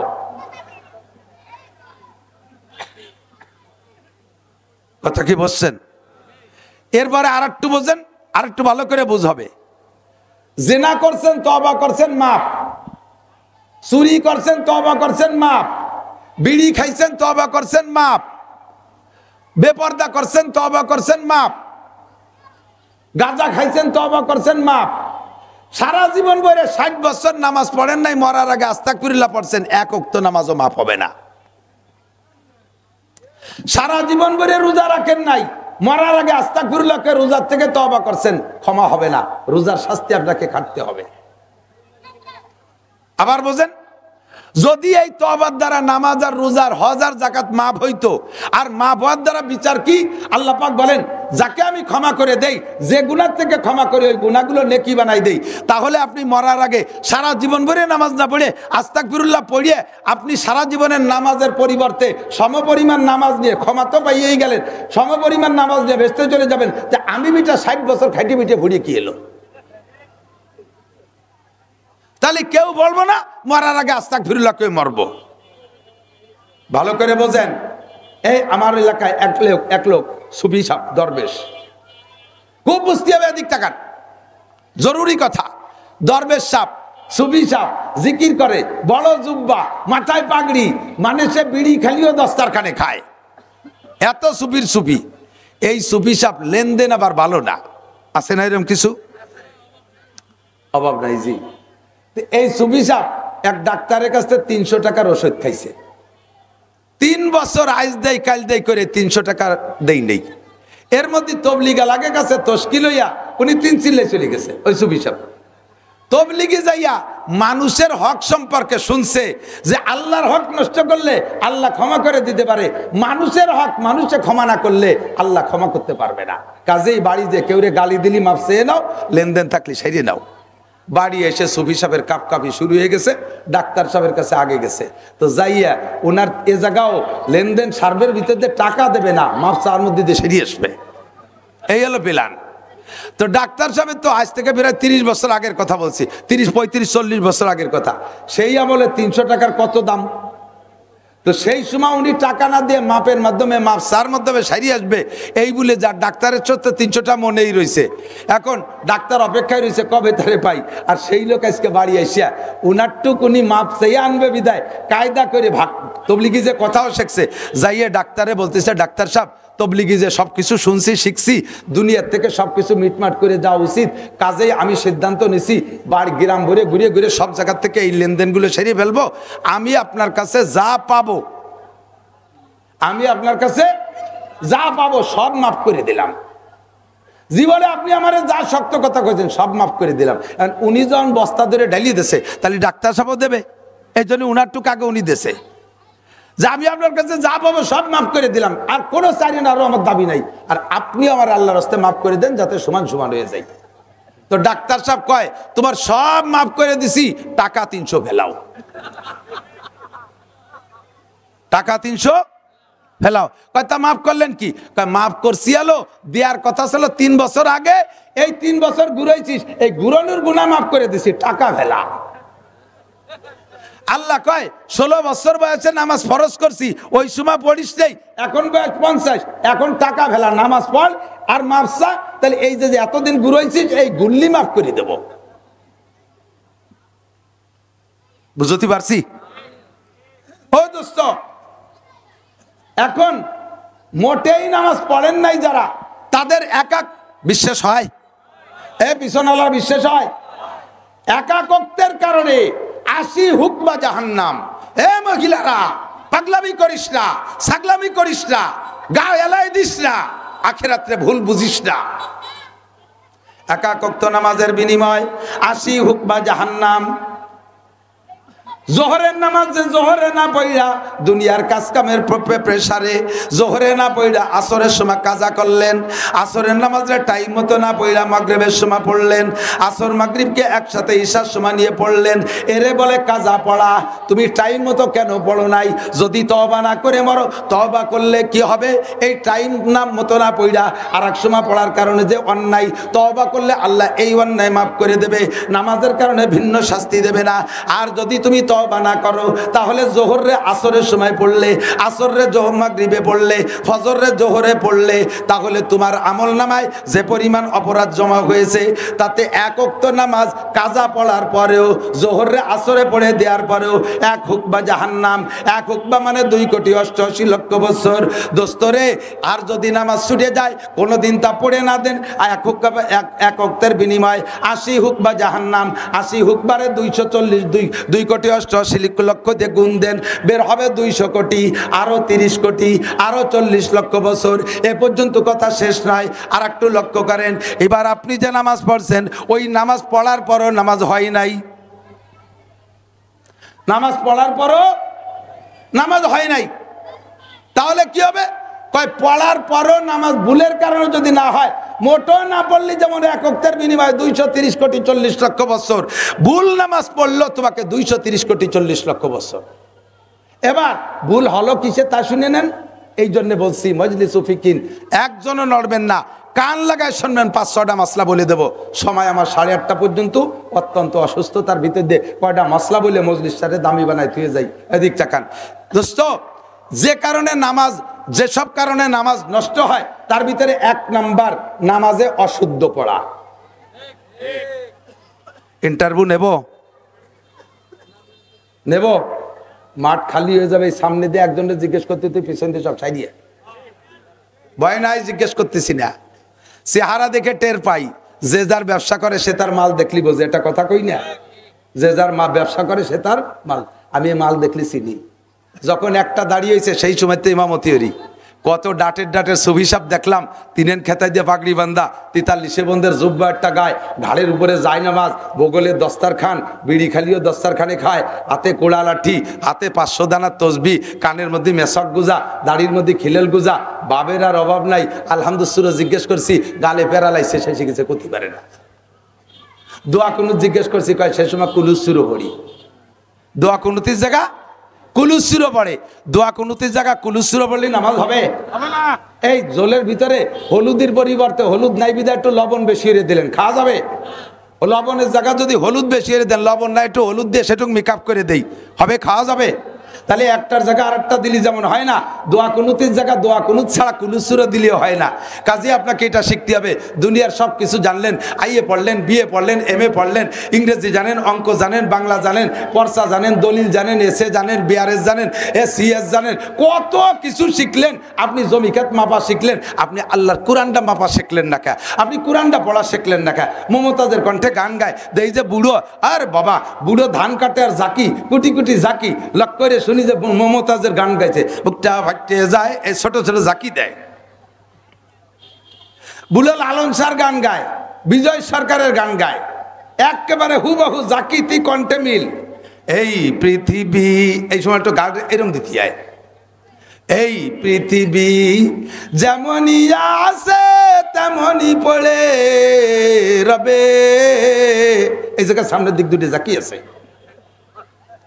সুন্দর এই পৃথিবী ছেড়ে একদিন চলে যেতে হবে, এরকম জাকি আছে, আইডিও জাকি জায়গা। শিখলে কোন জায়গায়? ভাই বলো আর বন্ধু বলো, কেউ না সাথে যাবে, এই জায়গায় আইডিও যাই। সুন্দর, এবার হলো সামনের জাকি। সুন্দর এই পৃথিবী ছেড়ে একদিন চলে যেতে হবে। ঘাড়ের ডগো ঠিক আছে, হাতের জাকিও ঠিক আছে, মাজারের দুল ঠিক আছে, মাজার দুলও ঠিক আছে। আরে বিজয় সরকারের গান গাইতে যাইয়া সব জায়গায় ঝাঁকি কণ্ঠ মিল আছে, মমতাজের ঝাঁকি কণ্ঠ মিল আছে, মনির খানের গানের ঝাঁকি কণ্ঠ মিল আছে। মোহাম্মদী কণ্ঠে কেন সুর ফাতেহার ঝাঁকি কণ্ঠে মিল নাই? আয়সার কণ্ঠে ও মহিলা কেন তোমার সুর ফাতেহার ঝাঁকি কণ্ঠে মিল হয় না? ও জায়গা কেন মিলাইতে পারো না? কারাহা বা কলকে আরি জুমলা রাজ বা খুদা তদবির হিলা কায়ের আওয়াজ। দুনিয়ার সব কাজ তোমার পরিপাটি, ঘরটা কি সুন্দর সাজাইছো, শোকেস ভরে মালগুলো কত সাজাইছো, আলনা ভরে মালগুলো কি সুন্দর সাজাইছো। আরে তোমার ঘরের ফার্নিচার গুলো কত সুন্দর, দোকানের মাল কি সুন্দর পরিপাটি পরিপাটি। প্যান্টটা কোনো দিন না ধুয়ে পরো না, জাঙ্গিটা কোনো দিন না ধুয়ে পরো না, আরে শার্টটা কোনো দিন আয়রন ছাড়া ব্যবহার করো না, খেতা পর্যন্ত আয়রন করে গায়ে দাও। তোমার এগুলো সব এত সুন্দর, সুরো ফাতেহারে কেন আয়রন করো না? কুলু সুরে কেন সাজায় রাখো না? আত্মাই হাতুরে কেন সাজাও না? কোনটা কোন জায়গা পড়তে হবে এটা কেন তুমি জানো না? ভালো করে জেনে নাও। কুল হাল ইয়াস্তাবিল্লাযীনা ইয়ালামুনা ওয়াল্লাযীনা লা ইয়ালামুন। শিক্ষিত লোক আর অশিক্ষিত লোক জীবনে কোনোদিন সমান হইতে পারে না। কথা বলেন ঠিক কি ঠিক না? জাননেওয়ালা বা জাননেওয়ালা না জাননেওয়ালা কোনোদিন সমান হইতে পারে না। আল্লাহ কাছে জাননেওয়ালা হয়ে আসো। মানতে হলে জানতে হয়, মানতে হলে জানতে হয়। শরীয়তের বিধান মানতে হলে আগে আপনাকে জানতে হবে। নামাজ সংগঠিত হইতে, এই নামাজ সংগঠিত হইতে 3 প্রকারের মাসালা। কয়? সবাই একটু কইতে হবে আমার সাথে। কয় প্রকার বলেন? 13টা ফরজ, 14টা ওয়াজিব, 28টা সুন্নতে মুআক্কাদা, মুস্তাহাব সাইজের ছোট সুন্নাহ মিলে 51টা সুন্নাত। এই নামাজ 3 প্রকারের মাসালা দিয়ে আপনি কমপ্লিট করছেন, ঠিক। এবার এই নামাজ নষ্ট হওয়ার 19টা কারণ। কয়টা? তার ভিতরে 2টা কারণ আমি বলবো। একটা হলো নামাজে অশুদ্ধ পড়া, আর একটা হলো আমলে কাসির। কষ্ট হচ্ছে? খোদার কসম দিয়ে বলবো, আমার হাতে কোরআন শরীফ থাকলে আমি কসম খেয়ে বলতাম এই 2টা মাসালা আমি আপনাকে শিখাবো। কিসসা কাহিনী আর ইত্যাদির ওয়াজ 1 লক্ষ বছর করলে আর শুনলে যেই না কি হবে, তার চাইতে 2টা কথা বলা হয়েছে নাকি আল্লাহ সবচেয়ে বড় এই কথা বলা হয়েছে? আল্লাহ সবচেয়ে বড় এই বলতে আপনাকে বলা হয়েছে। বলবেন আল্লাহু আকবার। আরে টান দেবেন না, করে টান দিলি যদি আকবারও বলেন তর্জমা হবে কি? আল্লাহু আকবার। তর্জমা হবে আল্লাহ কি বড়। আমার তো মনে হয় না যে আল্লাহ গণেশের চেয়ে বড়। ঈমান থাকবে? নামাজ হবে? এবার আল্লাহু আকবার তর্জমা বাতিল, নামাজ হইনি।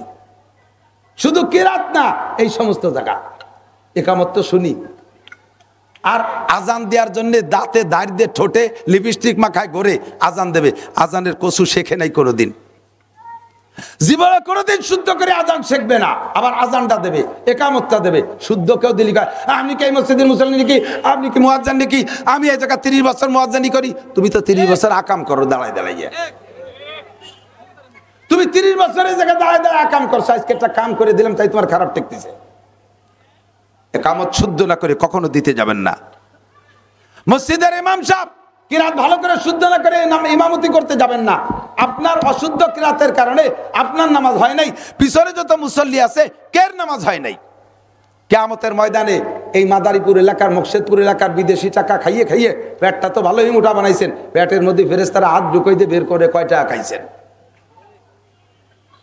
দেশের মানুষের ভুল নামাজ পড়াই দিয়া টাকা খাইছেন আপনি। নামাজটাকে শুদ্ধ করেন। ইমাম সাহেব যাদের কিরাত গলত আছে তাড়াতাড়ি কিরাত শুদ্ধ করে আসেন। 1 নম্বরে তাকবীরে তাহরিমা, এখানে শুদ্ধ হতে হবে। এইটা আর আরেকটা মাসালা এই জায়গা থেকে শুনে নেন, এদিক তাকান। প্রথম ইমাম সাহেব যে তাকবীর বলে ওই তাকবীরের সাথে আপনিও তাকবীর বলবেন। অনেকে আছে মুখ বন্ধ রে খালি হাত কানে দেয়।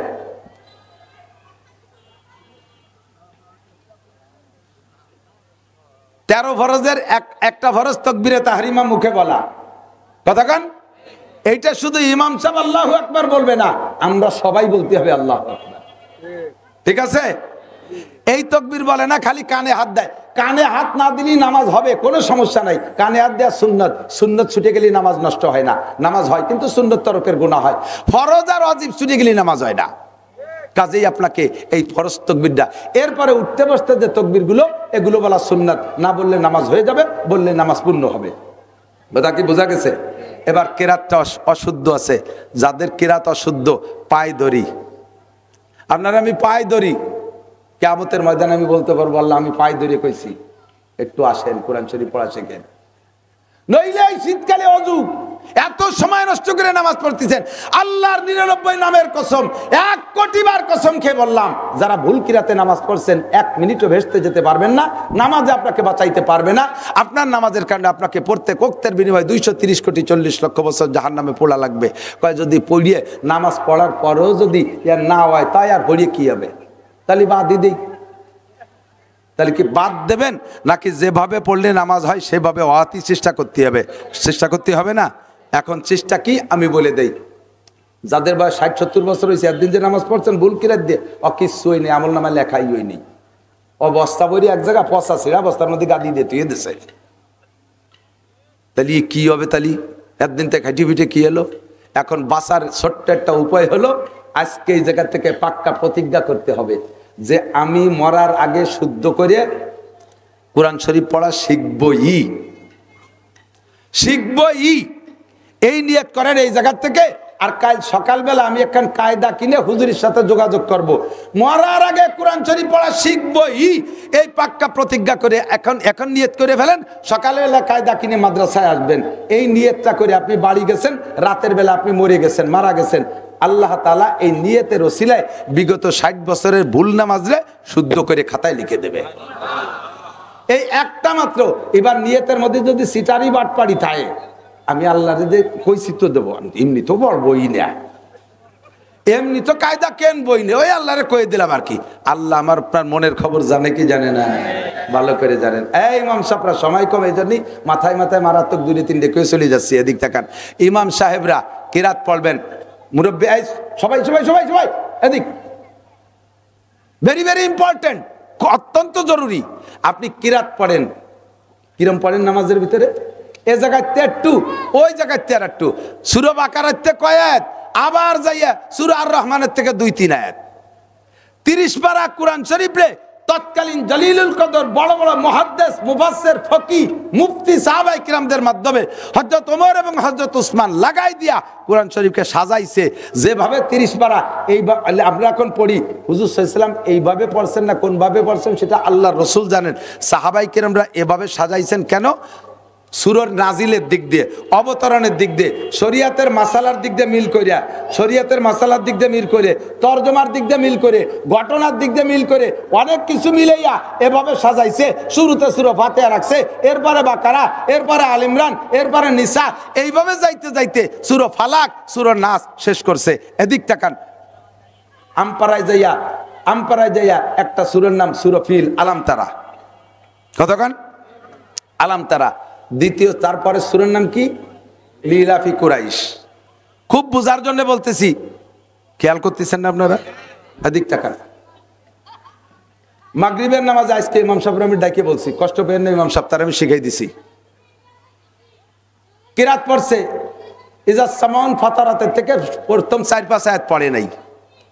ইজাস সামাউন ফাতারাত ওয়া ইদাল কাওয়াকিবুন তাসারাত। ইমাম সাহেব কষ্ট পাবেন না, লজ্জা পাবেন না। আপনাকে সূত্র করে এই জায়গার সমস্ত মানুষ মাসালা শিখতে পারতেছে, আপনিও নাকি পাবেন ইনশাআল্লাহ। আর সে গ্রহণ করছে, আমি তার বলে দিছি। গিবাত করতেছি না, তারা আমি আগে বলে দিয়ে নিছি। প্রথম রেখাতে পড়ছে ইজা সামাউন ফাতারাত ওয়াইদাল কাবাকিব মুনতাসারাত ওয়াইদাল বিহারু ফুজ্জিরাত ওয়াইদাল কুবুরু বুসিরাত ওয়াইদাল কুবুরু বুসিরাত আলিমাত নাফসুম মা কদ্দামাত ওয়া আখখারাত।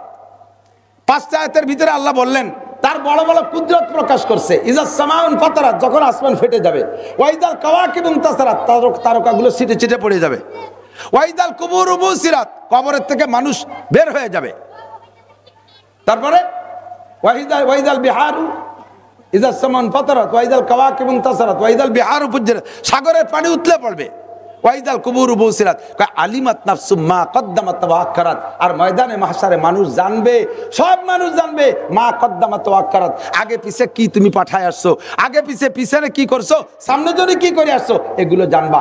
আল্লাহ তার এই বড় কুদরত গুলো ব্যক্ত করে এরপরে বলতেছেন ইয়া আইয়ুহাল ইনসান, ইয়া আইয়ুহাল ইনসান মা গাররাকা বিরাব্বিকাল কারীম, তোর যেই রব এত কিছু করতে পারে, কোন জিনিসে তোর এত বড় মহা ক্ষমতাবান আল্লাহ তাআলাকে ভুলাই দিল তোর অন্তর থেকে।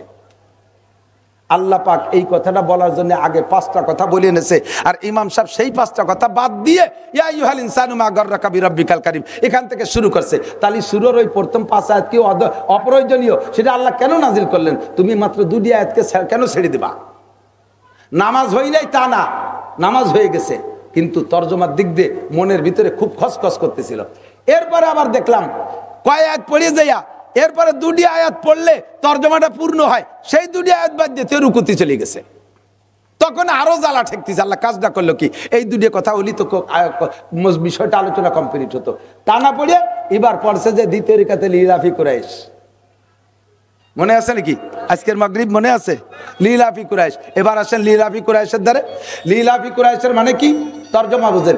লিলাফি কুরাইশ, যে ঘটনাটা ঘটেছে এটা করেছি কুরাইশদেরকে খুশি করার জন্য, বুঝেন নাই? আল্লাহ তাআলা কি বলছেন? যে ঘটনাটা ঘটাইছি এটা ঘটাইছি কুরাইশদেরকে খুশি করার জন্য।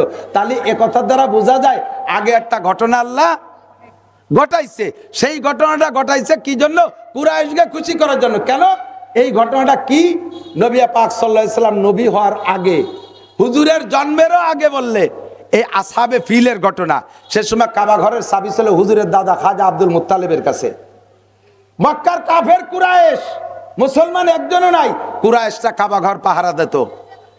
আব্রাহা বাদশা হাতি বাগিরি নিয়ে কাবা ঘরকে ধ্বংস করার জন্য গেছে, আল্লাহ তাআলা তৈরন আবাবিল উড়ন্ত পাখি দিয়া সেই হাতিগুলোকে ধ্বংস করে দিয়েছে। ফাজআলাহুম কাসফিম মাকুল, খাওয়া ঘাসের মতো ধানের মতো মাটিতে মিশিয়ে দিয়েছে। এই যে ঘটনাটা ঘটাইছে, এর সময় তো নবী নাই, এর সময় মুসলমান নাই, তাহলে এই ঘটনা ঘটাইছে কেন? লিলাফি কুরাইশ, কুরাইশদেরকে খুশি করার জন্য। আমি কি বুঝাতে পারছি আপনাদেরকে? তাহলে লিলাফি কুরাইশের যে তরজমা, এইটা আগের সূরার সাথে সম্পৃক্ত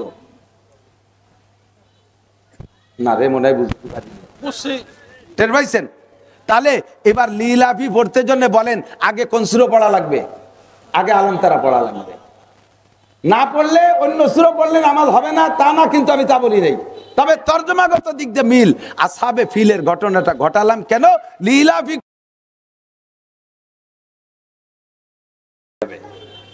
সেই কয়াত বাদ দিয়ে আবার পরেতে পড়তেছে। সালাম ফিরানোর পরে শাহ সাহেব হাফেজ সাহেবরে বলতেছে, হাফেজ সাহেব তোমার কি ইউসুফ আলাইহিস সালামের সাথে গ্যাঞ্জাম আছে নাকি? তুমি ইউসুফরে কুয়ায় ফেলাইলে উঠইলে তো না।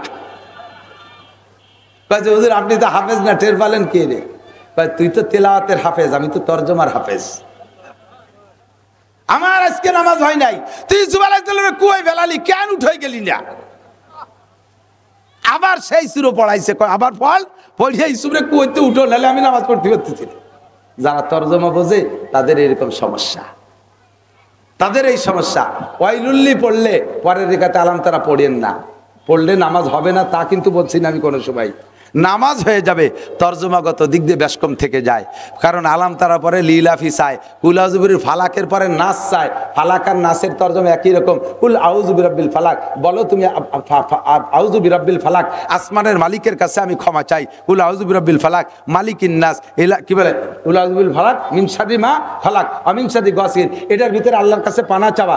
আবার সূরা নাসের মধ্যে কুল আউযু বিরাব্বিন নাস মালিকিন নাস, ওটার ভিতরে আল্লাহর কাছে আমি পানা চাই। দুইটা সূরার মধ্যে মিল আছে। খানিক দূরি থেকে এক কিরাত পড়ে দ্বিতীয় রেখাতে এসে পড়ে কুল আউযু বিরাব্বিল ফালাক, নাচ বাদ দিয়ে থুইছে, অর্ধেক তরজমা রয়ে গেল। আমি কি বুঝতে পারছি?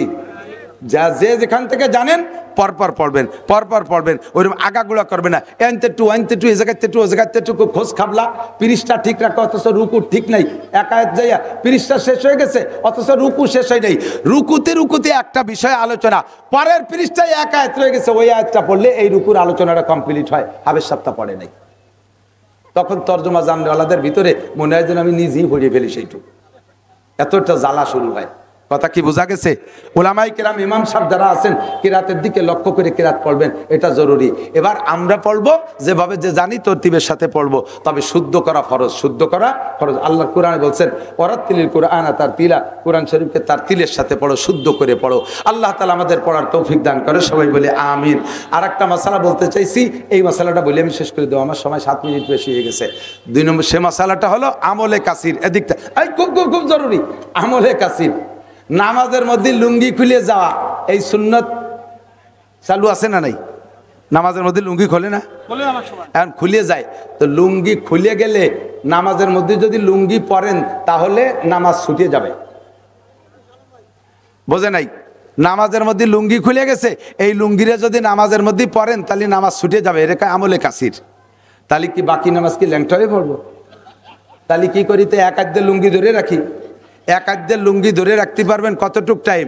সুবহান রাব্বিল আযীম, সুবহান রাব্বিল আযীম, সুবহান রাব্বিল আযীম। এর বেশি টাইম যদি এক আধের লুঙ্গি ধরে রাখেন তো ধরে রাখলেও ছুটে যাবে নামাজ। তাহলে কি বর্ব নাকি? তাই তাহলে 2 আধেই পড়বেন লুঙ্গি। কি করবেন? 4 রাকাত ওয়ালা নামাজ, 2 রাকাতের পরে লুঙ্গি খুলে গেছে, 2 আধের লুঙ্গি পড়বেন, নামাজ ছুটে গেছে। ফিরে আবার নতুন করে তাকবীরে তাহরিমা নিয়ত করে আল্লাহু আকবার, আবার নতুন করে শুরু করবেন। আগে যে 2 রাকাত ছুটে গেছে লুঙ্গি পরার আগে, লুঙ্গি খোলার আগে, ওই 2 রাকাত ইমাম সাহেব সালাম ফিরানোর পরে আবার পড়িয়ে দিতে হবে। বোঝা গেছে? বোঝা গেছে? পকেটের মধ্যে মোবাইল বাজি উঠছে, মমতাজের গান গাইয়েই যাচ্ছে, আর ইমাম সাহেব সুরো ফাতিহা পড়তেছে। কোন গান শুনবেন? মমতাজের ডান না ইমামের ডা? ইমামের ডা। দেখেন মমতাজের গান জোরে জোরে গাইতেছে, বুড়োরা তো রাগে ফুলিয়ে যাচ্ছে। সালাম ফিরানোর যে দেরি, বুড়োরা এবার কয় মোবাইল দেবো তোর যে জায়গায় দিয়ে যায়। মসজিদের মধ্যে হুশ নাই, বাংলা কয়ে ফেলেছে, কোন দিয়ে যায়। এখন কি করতে হবে? এই মোবাইল বন্ধ করতে হবে। একটা ফরজ আদায় করার ভিতরে 2 বার মোবাইল বন্ধ করতে পারবেন। দালানু একটা ফরজ, কিরাত একটা ফরজ, এই একটা ফরজের ভিতরে 2 বার মোবাইল বন্ধ করতে পারবেন পকেটেতে বেরোইয়া। এবার বন্ধ করার টাইম আবার কতটুক? এতটুক টাইমের মধ্যে বন্ধ করবেন যাতে 3 বার তসবিহ পড়ে সারা না যায়। তার আগে সুবহান রাব্বিল আযীম, সুবহান রাব্বিল আযীম, সুবহান রাব্বিল আযীম একটুক পড়ার ভিতর দিয়ে আপনি একবার বন্ধ করে সারবে। এদিকে পকেটে টাইট জায়গা বাজিয়ে গেছে, টাইট নিয়ে বাইরুতি সে কিরাত শেষ, ইমাম সাহেব রুকুতি চলে বাইরুই রে, এরপরে 12 হয়েছে, বাটন খুঁজে পাচ্ছে না, টিপতে তা বন্ধই হয় না। ইমাম সাহেব রুকুতি চলে গেছে, ওই একবার বন্ধতে আপনার নামাজ বাতিল। আপনার কথা কি বোঝা গেছে? মোবাইল বন্ধ করতে হবে, তবে শর্ট টাইমের ভিতরে একটা ফরজ আদায় করার ভিতরে 2 বার বন্ধ করতে পারবেন। 3 বার বন্ধ করলে নামাজ ছুটে গেছে। মোবাইল দিয়ে বন্ধ রেখে আবার তাকবীরে তাহরিমা বাঁধে নামাজ শুরু করবেন। যে কয় রাকাত আগে চলে গেছে সালাম ফিরানোর পরে ওই কয় রাকাত আবার পড়ে নেবেন। কথা কি বোঝা গেছে? আল্লাহ তাআলা আমাদের আমল করার তৌফিক দান করেন, বলেন আমিন। সময়ের অভাব, স্বাস্থ্যের দুর্বলতা, যা পারছি বুঝছি বলেছি, আলোচনা করেছি। আল্লাহ তাআলা আমল করার তৌফিক দিক। আপনাদের মাদ্রাসার দিক খেয়াল রাখবেন, মসজিদের দিক খেয়াল রাখবেন। আজান হবে, জামাতে, বড় জামাতে নামাজ পড়বো। আজকের নামাজটা জামাতের সাথে পড়বো ইনশাআল্লাহ, ঠিক আছে তো? এরপরে পিসাব হুজুর আছেন, হুজুর বয়ান করবেন, হুজুরের বয়ান শুনবো। সুবহানাল্লাহি বিহামদি, সুবহানাল্লাহিল আযীম। সেলিম গাড়ি রে বাইরে বের করে ফেলো তাড়াতাড়ি, মানুষ বেরোনোর আগে।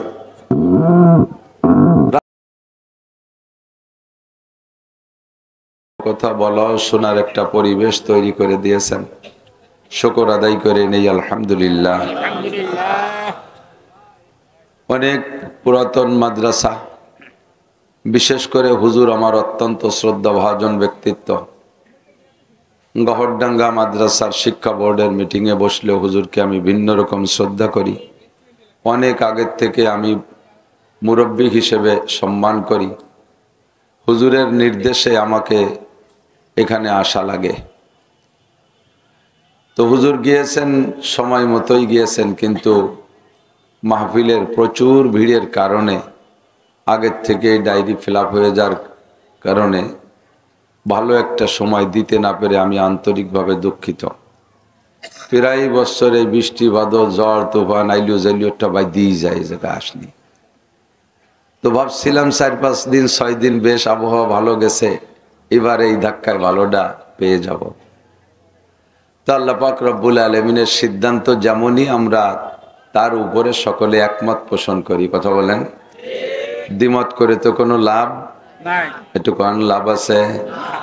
তো কাজে কাজে আমরা আল্লাহর সাথে একমত থাকি, বলি আলহামদুলিল্লাহ। প্রচুর বৃষ্টি দুপুর বেলাও হয়েছে আমাদের এলাকায়, এদিক হয়েছে কিনা জানি না। তো তারপরে যে এতটুকু আল্লাহ ভালো করে দিয়েছেন এটাও তো তার মেহেরবানি। তো আমি ভাবছি মাগরিবেতে ঈশা পর্যন্ত কথা বলবো, হুজুর বললেন না 8:30 পর্যন্ত। সেই 8:30 পর্যন্ত এই কাজেই এদিক সেদিক আর যাব না। আল্লাহ পাক রব্বুল আলামিন দয়া করে মায়া করে মেহেরবানি করে বড় মোহাব্বতের সাথে একটা ডাক দিয়েছেন। আশেপাশে যারা আছি নড়াচড়া না করি, যারা সামনে আসি তারা চানাচুর বাদাম মোবাইল পান বিড়ি ইত্যাদি বাদ দিয়ে একটু মুখটাকে বন্ধ করে নীরবে বক্তাদের দিকে তাকায় থাকলে আল্লাহ যদি বরকত দেয়, আল্লাহ যদি রহম করে কিছু কথা ঢুকবে। জানা কথাও যদি শতবারও এক বক্তা বলে, অথবা সব বক্তাই আমার জানা কথা বলেই যাচ্ছে, তো প্রত্যেকবার শোনার আদব হলো প্রত্যেকবার শুনবো যেন এ কথাটা আমি কোনোদিন শুনি নেই। এমন একটা অ্যাটিটিউড, এমন একটা অ্যাটেনশন, এমন একটা প্রস্তুতি, বাস্তব একটা রূপরেখা নিজের ভিতরে এমন তৈরি করতে হবে, বক্তাও যেন মনে করবে যে এরা এ কথা কোনোদিন শোনে নাই, তাই আমার দিকে হা করে তাকায় রয়েছে। তখন ওই পুরন কথাটার ভিতরে নতুন একটা স্বাদ পাবেন। আমাদের প্রাণপ্রিয় মুরব্বী মরহুম হযরত মাওলানা আলী হুসাইন সাহেব রহমতুল্লাহ আলাইহে, উনি বলতেন, বাবা তাফসীরে মারিফুল কোরআন কমপক্ষে আমি 20 খতম দিছি। মুফতি শফি সাহেব রহমতুল্লাহ আলাইহের উর্দুতে লেখা 8 খণ্ড বিশিষ্ট তাফসীরে মারিফুল কোরআন। হুজুর অনেক ব্রেনি মানুষ, 1-2 বার পড়লেই হয়। তো হুজুর বলেন, আমি প্রথম 1 খতম দিছি, একরকম মজা পাইছি। দ্বিতীয়বার আবার পড়লাম, দেখি যে না, আর একটু আলাদা মজা। এভাবে 20 বার 20 খতম পড়ছি তাফসীরে মারিফুল কোরআন A to Z। সম্ভবত হুজুর এভাবে বলছিলেন। মরা মানুষ, তার সম্পর্কে মিথ্যে কথা বললে তো আমারও গুনাহ হবে, আর ওনার সম্পর্কে বললে তো আমার উপায় নেই। তো সম্ভবত হুজুর বলছেন আমি 20 বার খতম দিছি, আর 20 বারেই নতুন নতুন কিছু স্বাদ পাইছি। তো একই কিতাব অতবার পড়া লাগে না, তারপরও প্রত্যেকবার নতুন মজা পাই। কয় নতুন করে যেবার পড়ি সেবার একটু আলাদা ফিকির নিয়ে বসি, তাতে আল্লাহ তাআলা নতুন একটা স্বাদ, নতুন একটা বুঝ, নতুন একটা সমঝ আমাকে দান করে। আপনারাও শ্রোতারাও হিসেবে আছেন, এলাকায় এই মাহফিলে কতবার শুনেছেন বয়ান। এখন বক্তাদের কাছে নতুন কোনো ওয়াজ নাই, ওই পুরন কথাই নাড়াচাড়ায় বাঙ্গাই সুরায় বিভিন্ন কৌশলে বলবে। তবে শ্রোতাদের ফিকির থাকবে যে আমি এ কথাটা নতুনই শুনতেছি, তাহলে ইনশাআল্লাহ পুরন কথার ভিতরে নতুন মজা পাবেন। রাজি আছেন তো ইনশাআল্লাহ? আল্লাহ পাক রব্বুল আলামিন বান্দাকে ডাক দিয়েছেন বড় মায়ার সাথে, মোহাব্বতের সাথে, ভালোবাসার সাথে। কারণ সমস্ত সৃষ্টির ভিতরে বড় মোহাব্বতের সাথে আল্লাহ তাআলা সৃষ্টি করেছেন মানব জাতিকে। মাঝে মাঝে বলে থাকি, সব কিছু বানাইতে আল্লাহ একটা শব্দ ব্যবহার করেছেন। শব্দটা হলো 2 অক্ষরের শব্দ, কাপ নুন পেশ কুন। একটু কন, মুখস্থ করেন, 2-1 ওয়াজ মুখস্থ করেন। শব্দটা কি? কুন। কোন শব্দ মাত্র 2 অক্ষরে, এর চেয়ে ছোট শব্দ তো আর শব্দ হয় না, তারপরে যা অক্ষর হয়ে যায়। কারণ অক্ষর 2টিরে ভাগ করলে তো 1টা অক্ষর থাকে, 1 অক্ষরে তো আর কোনো শব্দ হয় না। তো 2 অক্ষরের শব্দটা হলো কুন। এই কোন শব্দ দিয়ে আল্লাহ তাআলা আসমান বানাইছে, জমিন বানাইছে, সূর্য বানাইছে, চন্দ্র বানাইছে, কত বড় বড় সৃষ্টি এগুলো। একজন মানুষের বডি বড় না আসমান বড়? আসমান বড়, প্রায় 1 হাত বড়, অনেক বড়। কত বড়? সূর্য তার চেয়ে কত বড়? মানুষের চেয়ে অনেক বড়। কত বড়? পৃথিবীর চাইতে 13 লক্ষ গুণ বড়। তা আমি পৃথিবীর কতটুক? স্বয়ং পৃথিবীর চাইতে সূর্যটা 13 লক্ষ গুণ বড়। আসমান তার চেয়ে অনেক অনেক বড়। এত বড়দেরকে বানাইতে আল্লাহ কোন শব্দ ব্যবহার করলেন, আর মানুষকে বানাইতে আল্লাহ তাআলা কোনের পর ক্ষান্ত হন নাই, নিজ হাত দিয়ে তৈরি করেছে। ফাখালাকাল্লাহু আদামা বিয়াদাইহি, আল্লাহ তাআলা নিজ হাত দিয়ে আদমকে বানাইছেন, তাফসীরে এভাবে বলে। আর আয়াতে বলে কিভাবে? আল্লাহ পাক ইবলিসকে বললেন, ইয়া ইবলিসু মা মানাকা আন তাসজুদা ইয আমারতুক লিমা খলাকতু বিয়াদাই। হে ইবলিস, আমি যাকে হাত দিয়ে বানাইলাম, লিমা খলাকতু বিয়াদাই, আমি যারা আমার দুটো হাত দিয়ে বানাইলাম, আল্লাহ নিজে বলতেছেন, তাকে একটা সিজদা দিতে বললাম। মা মানাকা আন তাসজুদা ইয আমারতুক, আমি যখন হুকুম করলাম তারপরে তোর এই সিজদা থেকে বিরত রাখলো, ঠেকাইলো কে? তো ইবলিস কয়, আল্লাহ আর কেউ ঠেকাই নেই, ঠেকাইছে আমার যুক্তিতে। কিসে? যুক্তিতে।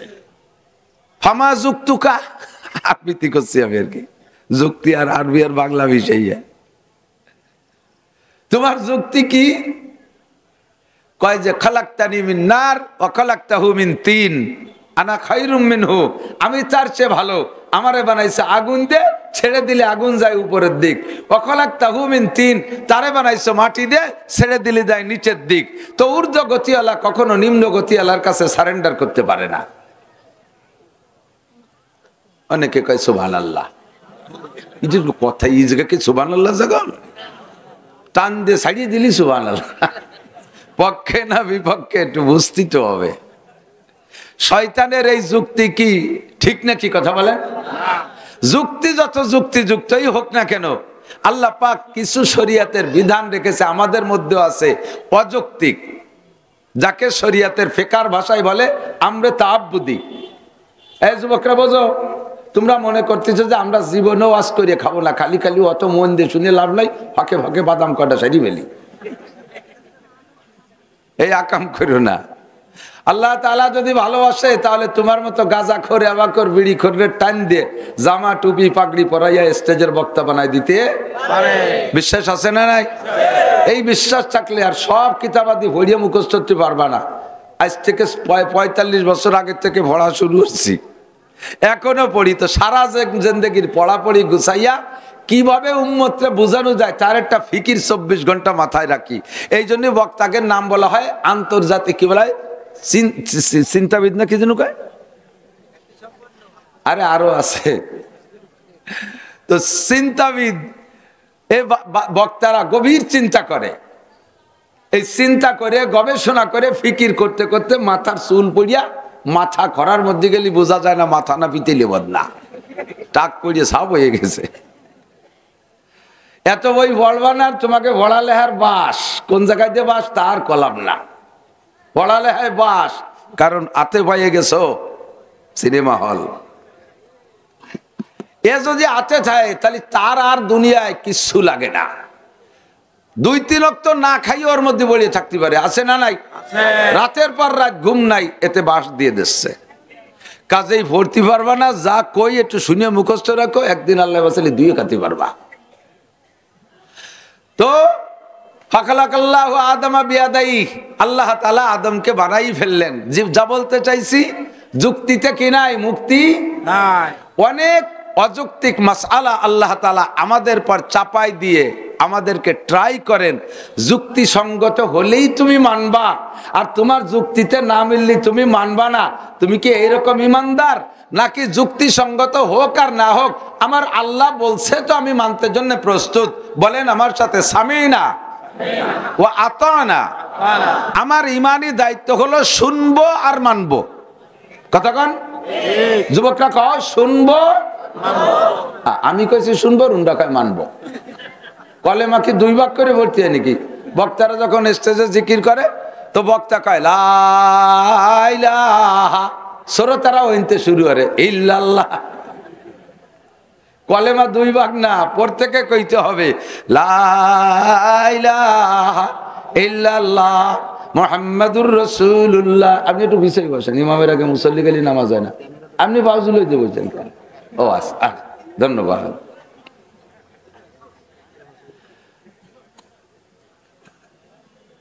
আমরা কি যুক্তিসঙ্গত হলে মানবো, আর যুক্তিসঙ্গত হলেও আল্লাহর কথা হলেও তা মানবো না, এরকম? যুক্তিতে মিলুক আর না মিলুক, আমার আল্লাহ বলছে তো আমি মানার জন্য প্রস্তুত। কেমন প্রস্তুত? হাম তো ইসমাইল কে পেশে সারবে নে हम तो इस्माइल के पेशे सरबे ने সাদো খান্দা পেশেতে গার যাবে দে। ইসমাইল আলাইহিস সালামের মতো জবাই দেবে আব্বা, আমি গলা পাইতে দিয়ে শুয়ে থাকবো, আমি গলা পেতে দিয়ে শুয়ে থাকবো, আমার আব্বা আমাকে জবাই দেবে। হুকুম পেয়েছে আল্লাহ থেকে, এ জায়গায় আমার কোনো যুক্তির দরকার নাই। আল্লাহ আগে কোনো মানুষের জবাই দিলে না বাপরে দিয়ে, পরেও কেউ দিবা না, হাকে আমারে তুমি এভাবে খেপছো কে আমার পাশে, এই কর দরকার আছে? হাম তো ইসমাইল কে পেশে সারবে নে সাদো খান্দা পেশেতে গার যাবে দে। মাঝে মাঝে এই কিছু কিছু বয়াতি আছে, খুব ক্রিটিক্যাল বয়াতি, উনরা অনেক অনেক এই পেঁয়াজের মশলা আবিষ্কার করিয়া মনে করে যে হুজুররা জানে না, হুজুরের হাটের মধ্যে ধরবো। একজন আইসা আমার হাটের মধ্যে ধরছে, কয় হুজুর কন্দি ইব্রাহিম আলাইহিস সালামের দাদির নাম কি? আসলে তো আমি জানি না তা, আমি যদি কই যে জানি না তাহলে দেশ বই আবার আমার নামে গাই বেরোবে, বক্তা হয়েছেন বড় বক্তা, আন্তর্জাতিক ক্ষতি সম্পন্ন বক্তা, এটা কথা জিজ্ঞেস করতে পারে না। আর আমি কলাম যে তুমি কদি তোমার দাদির নাম কি? এর ভিতরে কয়জনের দাদির নাম জানেন? কন্দি বেশিরভাগ মানুষের দাদির নাম জানেন না, বিশেষ করে বুড়োরা জানেই না। এদানিং আলারা যে আইডি কার্ড মাঠ বানাইছে জানলে জানতে পারে, নগদ নগদ দাদি হয়তো জানতে পারে। ৬০-৭০ বছর আগে যাকে দাদির নাম মারছে, দাদি মরিয়ে মাটি হয়েছে কোন সে কবরের তো খবর নাই। তো ওই লোকটা কইছে তুই তোর দাদির নাম কি? কয়েছে দাঁড়ান আমি একটু বাড়িতে শুনিয়ে আসি। ৬.৫ তোর দাদি বলছে তুমি এভাবে অযৌক্তিক হলো মানতে জন্য প্রস্তুত আছো কিনা? যদি থাকো তাহলে তুমি ইমানদার, আর যদি না থাকো যুক্তির পিছনে পড়ো তাহলে তুমি সবচাইতে বড় যুক্তিবাদী মিস্টার ইবলিস, সেই যুক্তিবাদীর দলের লোক। আমি সর্বহালাতে মানার জন্য প্রস্তুত। কথা বলেন সামিনা ওয়া আতানা। আল্লাহ পাক রব্বুল আলামিন ইবলিসের এই যুক্তিরে মূল্যায়ন না করে, এই যুক্তিবাদী ফাখরুজ বের হ, গেটি গুল্লিতে বের হয়ে দিছে ফাখরুজ। আরো কি কয়? ফাইন্নাকা রাজিম, তুই চিরবিতাড়িত, জীবনে বেহেশতের গেটে আসতে পারবি না। ছিলি বেহেশতে, পুরো বেহেশতে ঘুরিয়ে দেখছিস, বেহেশতে তোর জন্য উন্মুক্ত ছিল, তুই ছিলি আবার ফেরেশতাদের লিডার। আমার সব ফেরেশতা এক বাক্যে ফাসাদাল মালায়েকাতু কুল্লুহুম আজমাউন, সব ফেরেশতা সিজদায় পড়ে গেল, একজন ফেরেশতা এই কথা মুখ দিয়ে বের করলো না। আর তুই এত বড় নেতা হইয়া এই যুক্তি পেশ করলি, ফাখরুজ ফাইন্নাকা রাজিম, চিরবিতাড়িত। দোস্ত আমরা যুক্তির পিছনে পড়বো না, আমার আল্লাহ যা বলে তা মানার জন্য। একটু বলেন মানার জন্য ঠিক তো? ঠিক আছে তো? আল্লাহ কবুল করুক, বলেন আমিন। বড় মায়ার সাথে আল্লাহ পাক মানুষকে ডাক দিয়েছে, কারণ মানুষকে মুহাব্বতের সাথে নিজ হাত দিয়ে বানাইছে। খেয়াল করে না কটটুক বানাইছে আল্লাহ, পুরো বডি বানাইনি। আল্লাহ বানাইছে গলার উপরের টুক, আর ফেরেশতাকে দিয়ে বানাইছে নিচের টুক। ফেরেশতাদের বলছে যাও সারা দুনিয়া থেকে মাটি নিয়ে এসো। মাটি আইনা ফেরেশতারা জিজ্ঞেস করছে আল্লাহ কি করবো? আল্লাহ একটা স্ট্রাকচার দিয়েছে, স্ট্রাকচার এভাবে এভাবে করো। তো সেভাবে এই গলার নিচের টুক বানাইছে। বানাই কয় আল্লাহ আদম কি এই টুক? আল্লাহ কয় ওর টুক হলি সে হেডলাইট কো, চোখ চোখ, মুখ কো হলার। ধানের মেশিনে হলার আছে না, ওইতে দিলে ওই দিতে বার হয়ে যায়, এনতে দিলে আর এক দিতে বার হয়ে যায় না, মুখ তো হলার। ইউনিট কো মাথা, শুনবে কি দে কান কো? কয় তা তো জানি না। কয় সেটুক কিভাবে বানাবো? ওইটুক পারবা না, ওইটুক বানাইতে। নিচের সাথে এই গলার নিচের টুক লক্ষ লক্ষ মানুষের ভিতরে মিলে যেতে পারে, পার্থক্য একটা জায়গা হতে হবে। সেই পার্থক্যের টুক হলো গলার উপরের টুক। এই টুকের ভিতরে কোটি কোটি মডেলিং হবে।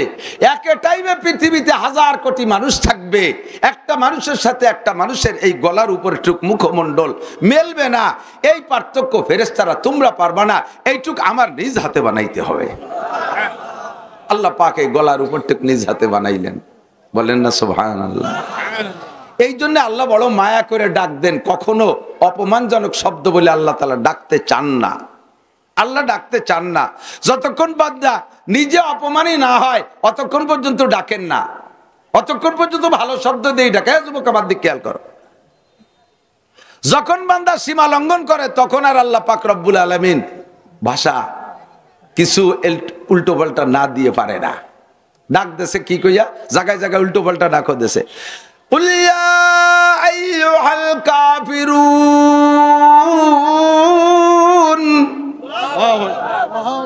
হে কাফেরের দল।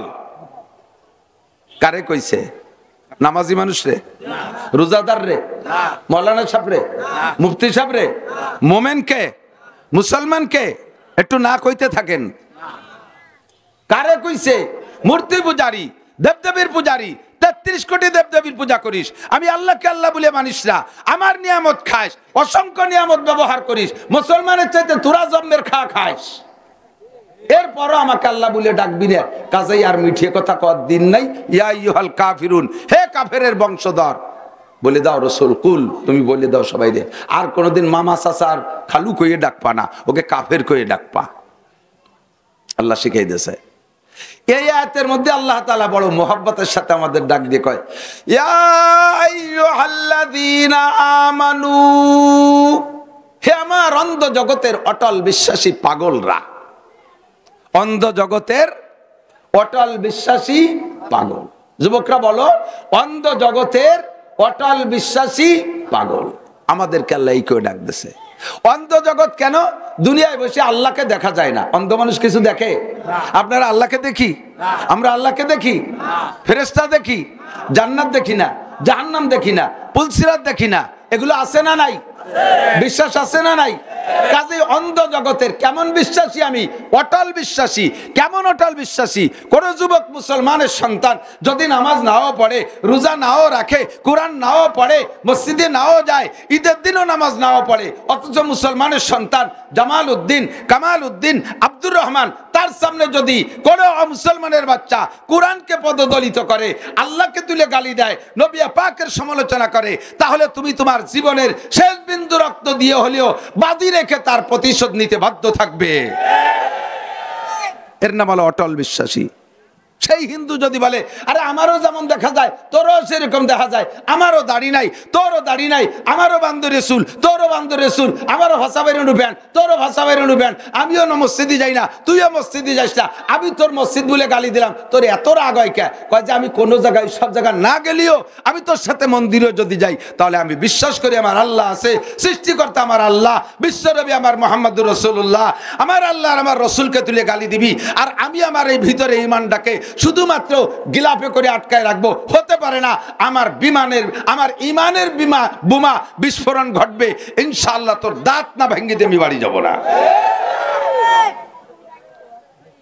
লক্ষ লক্ষ মুসলমান যুবক, লক্ষ লক্ষ মুসলমান যুবক নামাজ কালাম পড়েন, স্কুল কলেজ ইউনিভার্সিটির ছাত্র। এই ভারতের কিরা মহারাজ, রামগিরি মহারাজ, বলতে চাই না, হিন্দু ভাইদের মাথায় তেল মারিয়ে কথা বলতে চাই, শক্ত কথা বলতে চাই না, আদর করে রাখতে চাই, তাদের মন্দির আমরা পাহারা দিতে চাই, তাদের মূর্তি পাহারা দিতে চাই, যাতে তাদের ধর্মীয় অনুভূতিতে উপাসনালয় করে আঘাত না লাগে, এভাবে আমরা দায়িত্ব নিতে চাই। শরিয়াতের বিচারের ক্ষেত্রে তাদেরকে আমরা ছাড় দিতে চাই কোরআন থেকে, কোরআনের বিচার অনুযায়ী। মুসলমান চুরি করলে হাত কাটতে হবে, হিন্দু চুরি করলে হাত কাটবে না। মুসলমান জিনা করলে পাথর মেরে শেষ করতে হবে, হিন্দু জিনা করলে পাথর মারা যাবে না। এত ছাড় দেই, কখনো তোমাদের কিছুতে বাধা দেই না। গত বছর পর্যন্ত এই মাহফিলের সিজনে আমারই প্রায় 50টা মাহফিল ক্যান্সেল হয়েছে শুধু পুজোর সাথে টাইমে প্রতিদ্বন্দ্বী হওয়ার কারণে। পুজো বেঁধে গেছে, মাহফিলও বেঁধে গেছে। কয় নাসির হুজুরের মাহফিল বাদ, পুজো হবে, পুজো হবে। আল্লাহবাদ, রসুলবাদ, মসজিদবাদ, কোরআনবাদ, হাদিসবাদ, ইসলামবাদ, পুজো হবে। এভাবে আমরা ছাড় দিয়েছি, কোনো প্রতিবাদ করি নাই। এই সুযোগ পাইয়া ভারতে বসে আমার নবীকে গালি দাও, আমার নবী চরিত্রহীন, কিছু বলবেন না?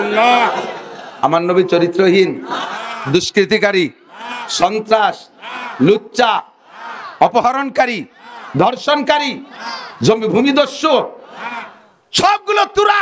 আমার নবী কখনো এগুলো করে না।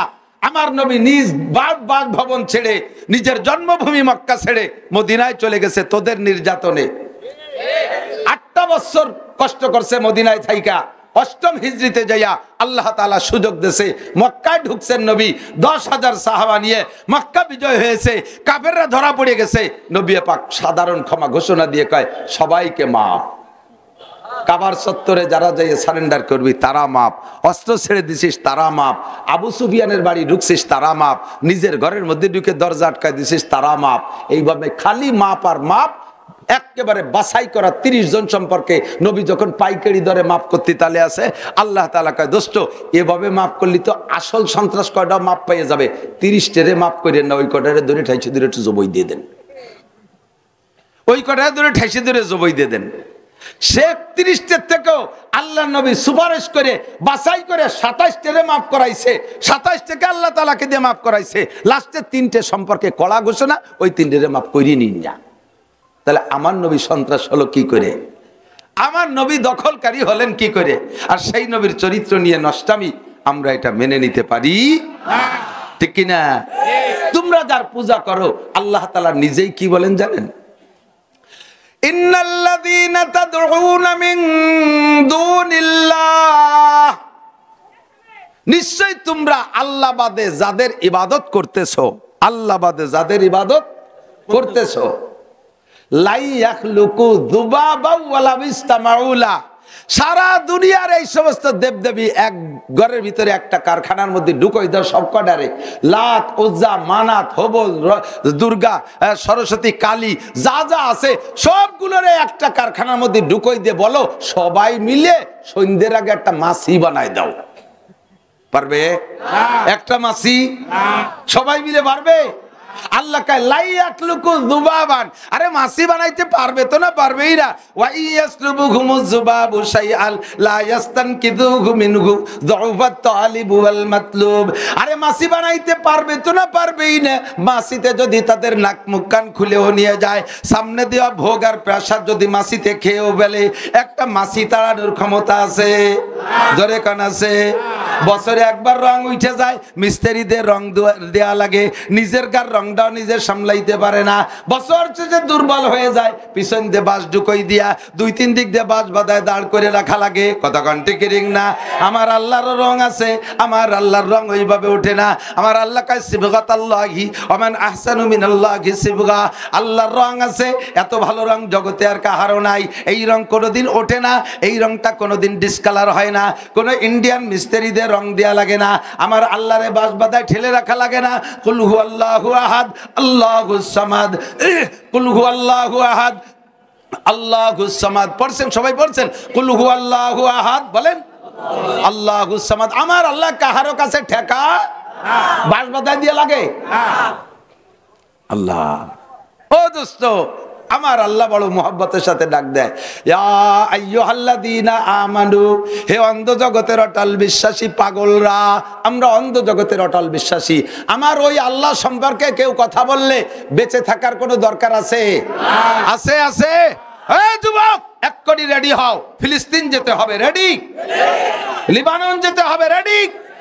ইসরায়েলের গর্দান কাটতে হবে, রেডি? নেতানিয়াহু করে পাড়ায় ধরে জবাই দিতে হবে, রেডি? জো বাইডেনকে জুতোর মালা দেবো, রেডি? যদি আল্লাহ তাআলা যা সুযোগ দেয়, আর বাড়ি বলতে যাব না, এখান থেকে লাইনে গেলে যাইতে আটা দেবো বিলাড়াড়ি, ঠিক আছে না? তুমি অন্ধ জগতের অটল বিশ্বাসী পাগল। এবার পাগল মানে সব পাগল একরকম না, বাজারে ল্যাংটা পাগল না, কিছু কি এই গোসগাতির বাজারের ওই ল্যাংটা পাগল কই বুকি জড়াই দিয়েছে, এই পাগল ল্যাংটা পাগল না। আমানু, হে আমার অন্ধ জগতের অটল বিশ্বাসীরা, তোরা যেহেতু আমার বিশ্বাস করি, বিশ্বাস না করলে আমি এই কথাটা কইতাম না। আল্লাহ বলে আমরা বিশ্বাস না করলে কইতাম না। যারা বিশ্বাস না করি তারা চলে যা, যারা বিশ্বাস না করি তারা মাঠেতে চলে যা, আর যারা বিশ্বাস করি তাদেরকে আমি একটা কথা বলবো। আল্লাহ বলতেছেন, আমি আল্লাহর ওই কথাটাকে নকল করব, বলবো আপনাদের কাছে? আল্লাহ কয় বিশ্বাস যেহেতু করিস, 2 নম্বর কাজ হলো উদখুলু ফিস সিলমি কাফা, তুমি একটু মুসলমান হও, পাক্কা মুসলমান হও। বলেন কি মুসলমান? না, খেয়াল করতেছে না। আমার যুবক একটু খেয়াল করছো না?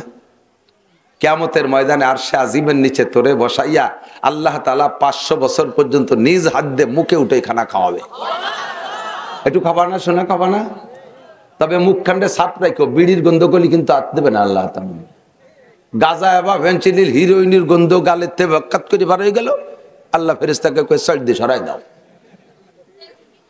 মুখে একটু সাপ রাখো, পরিষ্কার রাখো। ফার্সিতে বলে হালুয়া খুরদান দাহানে ভাইয়াদ। ওলামায়ে কেরাম ইদানিং কালের পোলাপানরা ফার্সি বোঝে না। আমি এখানে 2 ঘন্টা বয়ান করবো, 2 ঘন্টা আমি ফার্সিতে বয়ান করতে পারি ইনশাআল্লাহ। আমিও যেটুক ফার্সি পড়ছি, এ জামানা ছেলেকেও ক্লাসে সেটুক ফার্সি পড়ানো হয়। এখন পড়ে কোনো মতে দায় সারা পড়া, 5টা করতে পারলি বাম্পার ফলন হয়ে গেল। আমরা ফার্সি পড়ছি ফার্সিতে কথা বলার জন্য, ফার্সিকে পরিপূর্ণ আয়ত্ত করার জন্য। আল্লাহ তো ফার্সিতে বলে হালুয়া কুরদান দাহানে ভাইয়াদ, মিষ্টি খাওয়ার মুখ খান লাগে। সব মুখ দিয়ে মিষ্টি খাওয়া যায় না। ডায়াবেটিস হয়েছে যার 32, তারও তো মুখ একখান আছে, আছে না নাই? আরো আমার গাল এসে তার গাল বড়, এত বড় রসগোল্লা 3টে ডুয়ে দিল, গালের এক কোনা ভরে না। কিন্তু কাতি পারবে এই রসগোল্লা? মুখ আছে, ওই মুখ দিয়ে হালুয়া কে বলা হয় রসগোল্লা ঢুকবে? তোমার মুখ আছে, খাইতে পারবে না আল্লাহর হাতের খানা। আল্লাহর হাতের খানা খাইতে হলে প্রথম ক্লাসে 1 নম্বরে ইমানদার হতে হবে, 2 নম্বরে তোমার পাক্কা মুসলমান হইতে হবে। পাক্কা মুসলমান হইতে হবে। মুসলমানই কাকে বলে? মুসলমান আল্লাহকে উদখুলু ফিস সিলমি কাফা, ইসলামের একটা বড় ঘর, এর মধ্যে পূর্ণ ঢোকো। অর্ধেক ঢুকবা অর্ধেক বাইরে থাকবে এরকম না। আবার তো মিনুনা বিবাজিল কিতাব ও তাকফুরুনা বিবাজ, কিতাবের কিছু মানবা আর কিছু মানবা না, এরকম হলে হবে না। যদি এরকম হয় যে কিছু মানবা কিছু মানবা না, তাহলে তুমি এদিক তাকান, তাহলে তুমি ভিজবা বেশি। হালকা হালকা ফিসফিসে বৃষ্টি হচ্ছে, খেয়াল করে না? হালকা হালকা ফিসফিসে বৃষ্টি হচ্ছে, টিনিস চালে। বাইরে থাকলে ওই ফিসফিসে বৃষ্টিতে একটু বেচবেন, ঘরের ভিতরে ঢুকে গেলি মোটেও বেচবেন না। সাইসেই দাঁড়ায় থাকলি সারা সালের ফিসফিসে গুছাইয়া সাইসি দিয়ে একটা কলকলায় পড়ে না। বাইরে থাকলে অত বেজে না, ভিতরে ঢুকলি মোটেও বেজে না, সাইসেই থাকলি ভেজে বেশি ভেজা, ঠিক না? আল্লাহ কয় কাফের হইছে বাইরে চলে গেছি, যা ফি নারি জাহান্নামা খালিদিনা ফিহা আবাদা। যদি মুসলমান হইস তাহলে পুরো ভিতরে ঘরে ঢোক, একটু বিস্তি দেব না। মাঝখানে সাইসেই দাঁড়ায় থাকবি, ইন্নাকা লামিনাল মুনাফিকিনা হাক্কা তুমিনুনা বিবাজিল কিতাব ওয়া তাকফুরুনা বিবাজ। জুমার নামাজ পড়িস, ওক্তীয় নামাজ পড়িস না। কতক্ষণ দাড়ি রাখিস, মেসি কাটিং একটু। ওই যে ফুটবলার মেসি আছে না, মেসিও দাড়ি রাখছে, কিন্তু মেসি বিলের মতো একটু দাড়ি।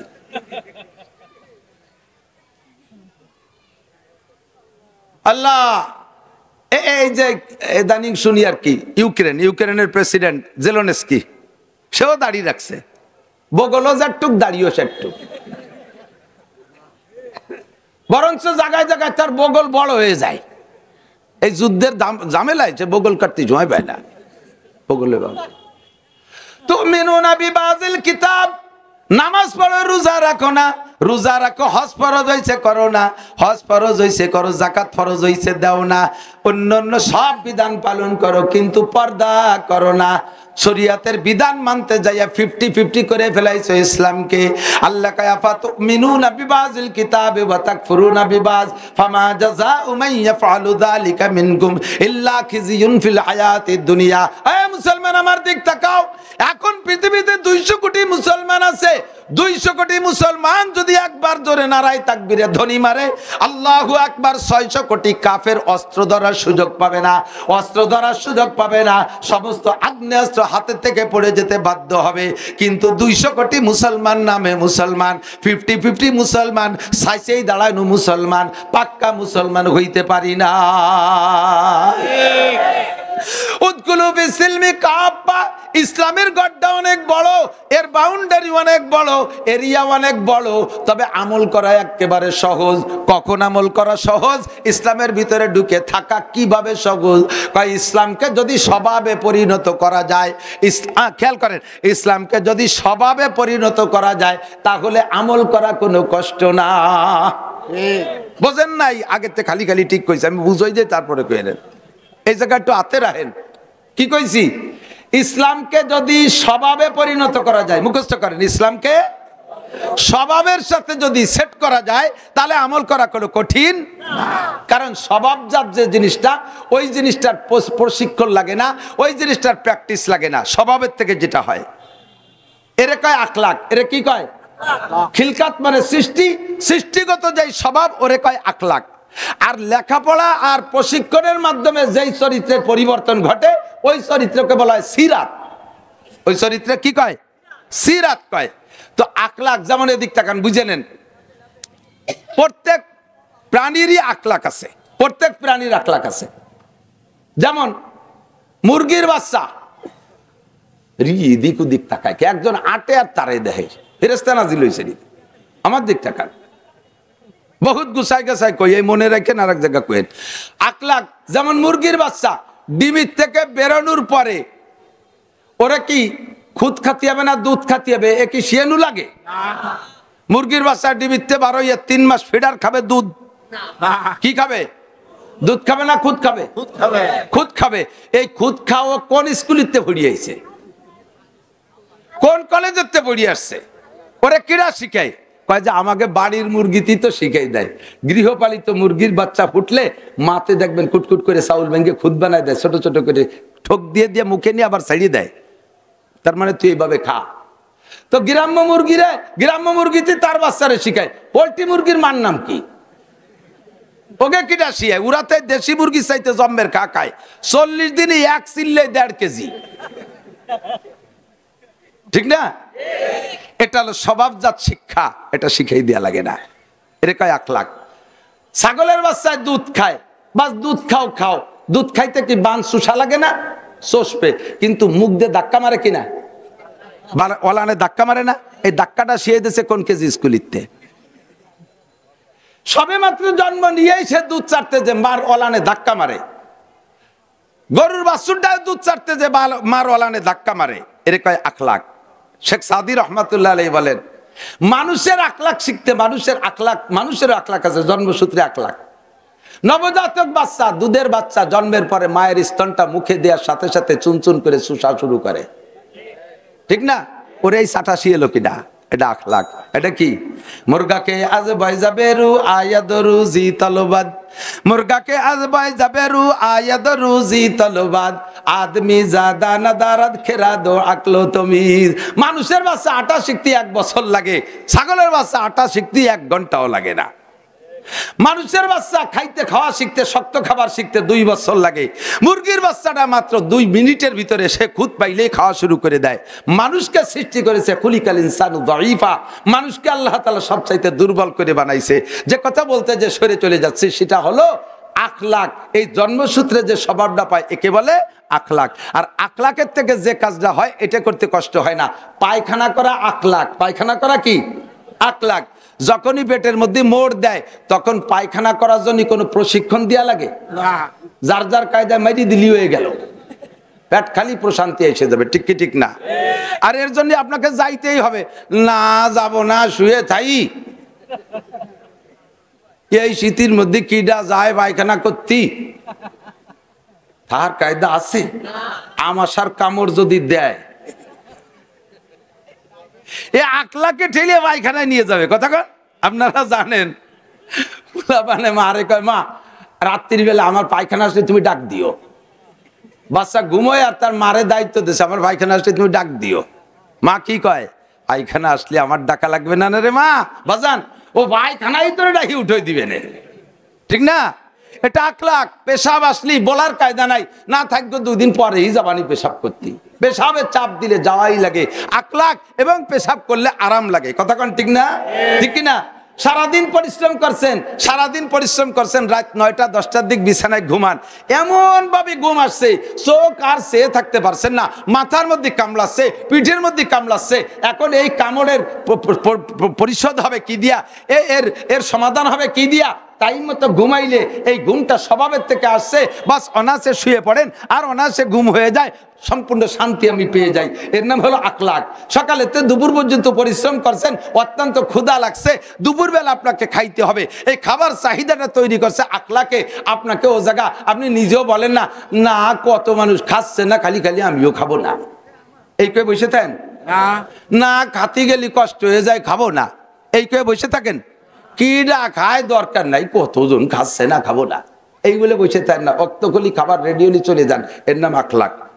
এর নাম কি? আখলাক। সাবালে গ্যাডার যুবক 16, 18, 20, 22, 25 বছর বয়স হয়েছে, এখন তার ভিতরে একটা যৌন চাহিদা তৈরি হয়েছে।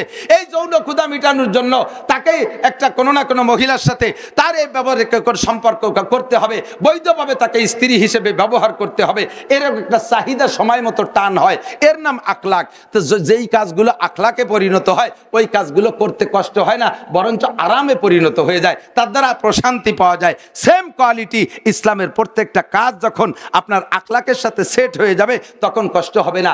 নামাজের অভ্যাস করে ফেলেন, নামাজের অভ্যাস করে ফেলেন, পড়তে পড়তে দেখবেন নামাজের ওক্ত আসলে আপনার ভিতরে একটা জ্বালা উঠবে, একটা জ্বালা উঠবে, আর নামাজ না পড়া পর্যন্ত শান্তি পাবেন না। কথা কন না কেন? জোরে বলেন ঠিক কি ঠিক না? নামাজ আপনার আখলাকের সাথে সেট হয়ে গেছে, ওক্ত আসলে আপনি বিরক্ত হয়ে যাবেন। রমজান মাস আসতেছে, সবে বরাতে আওয়াজ পাওয়ার সাথে সাথে মনের মধ্যে একটা আগ্রহ আছে, আমি তো রোজা রাখবো, ইনশাল্লাহ এবার 30 রোজা রাখবো, আরে মজা, ইফতারের সময় আমি ইফতারি খাবো, এই আইটেম বানাবো। 15 দিন আগে থেকে সুলা কিনে তুইছে, বস্তা ভরিয়ে উড়ুন কিনছে, 3 বস্তা গুড় কিনছে, ইত্যাদি ইত্যাদি কিনে এই ইফতারি খাবো, এটা ওটা করবো মনের ভিতরে। কারণ ইসলামী শরীয়তের রোজাটা ওই লোকটার আখলাকের সাথে সেট হয়ে গেছে। আর যে জিনিস আখলাকের সাথে সেট হবে না ওইটা করতেই কষ্ট হবে। দাড়িটা রাখেন নাই, আখলাকের সাথে সেট হয় নাই, এখন দাড়ি রাখা যে কি কঠিন হয়ে গেছে, পারবেন? শাস্তি পারবেন? এটা আখলাকের সাথে সেট হয়ে গেছে, এর ভিতরে কোনো অশান্তি নাই। আমার এক ছাত্র ভাই ছিল আবুল হাসান, তখন আমার দাড়ি মোটেই ওঠে নাই, ও আমার সে বড়, নিচের ক্লাসে পড়তো কিন্তু বড়, এত বড় দাড়ি। আমার কিরম জন একদিন কয়েছে, আবুল হাসান ভাই এই যে এত দাড়ি মুহি বারবার ঠেয় না, ওজন ওজন ঠেয় না? কয়েছে যে আছে বলেই তো মনে হয় না। তখন বুঝি নাই, এখন এই যে দাড়ি আছে টের পাই না। আমাকে এক দাদা বড় দাড়ি রাখছে, কতদিন পর যে দাড়ি কাটিয়ে খাটুরি ফেলাইছে। এমনকি দাদা দাড়ি যে বড় রাখছিলেন ফিরে কাটালেন, আরে বাড়ি রাত্রি সে মুখ রে চড়াতে চড়াতে বিয়া হয়ে ফেলাইছি। কে দাড়ি ঘুরিয়ে এসে খুসা দেয়, মনে হয় যে মশা দেই এক থাপ্পড়। রাত ভর এই চড়া চড়িয়েছি, সে সকালে তোমার দাদি কয় যে কাটিয়ে খাটুরি ফেলাও। অভ্যাসের সাথে সেট হয় নাই, আখলাকের সাথে সেট হয় নাই। কথা কর না কেন? আল্লাহ দাড়ি রাখলে আরাম না কাটলে আরাম?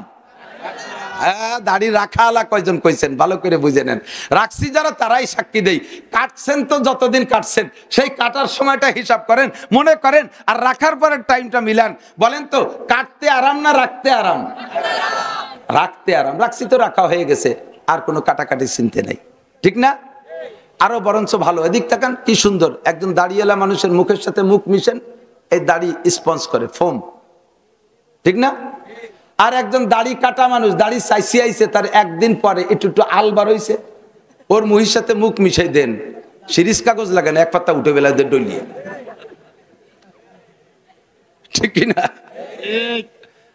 আল্লাহু আকবার। এরপরে দাড়ি রাখছি তো রাখা হয়ে গেছে, কোনো ঝামেলা নাই। দাড়ি কাটতে কি কষ্ট। আরো যদি আপনি শেষরা পার্টি হন, না পিতরে পয়সা দেওয়ার অভ্যাস না। এদানিং তো 20 টাকার কম দাড়ি আছে না মনে, আমি তো জানি রে কয়টা আনে, কত 100? ওরে বাবা, তয় কাটা হয়ে গেছে, তালি আর কাটলাম না, নাকি পয়সা কমলি কাটতাম তাই নাকি? আল্লাহ, এই দাড়ি যদি কাটতে যান, আর এই শেষরা পার্টি যারা নাপিতরে টাকা না দেয়, ও নাপিত কি ওর জন্য নতুন ব্লেড লাগাবে? সাবান কোনো মতে একটু ভেন্তা ভেন্তা লাগাইয়ে পানিতে ভিজাইয়ে টানতিছে, করাত করাত শব্দ হচ্ছে, চামড়া যেন শুলে দেখা, কি আরিস কয় যে টাহা দেওয়ানে ফার্স্ট আবার নতুন ব্লেড। এই ব্লেড দিয়ে 3 জনের দাড়ি চাচ্ছে, 2 জনের বগল সাফ করছে, এরপরে ওরে ধরছে, মুখা লাল ওরি ফেলাইছে টাইনি টুনিয়ে। রাখতে কি এই ব্যথা আরে? রাখতেই ব্যথা করে। রেখে ফেলেন, স্বভাবের সাথে সেট হয়ে যাবে। যে কাজটাই করবেন, মসজিদে যাওয়ার অভ্যাস করেন, স্বভাবের সাথে সেট করেন, না যাইয়ে পারবেন না। রোজা রাখার অভ্যাস করেন, স্বভাবের সাথে সেট করেন, না রাখে পারবেন না।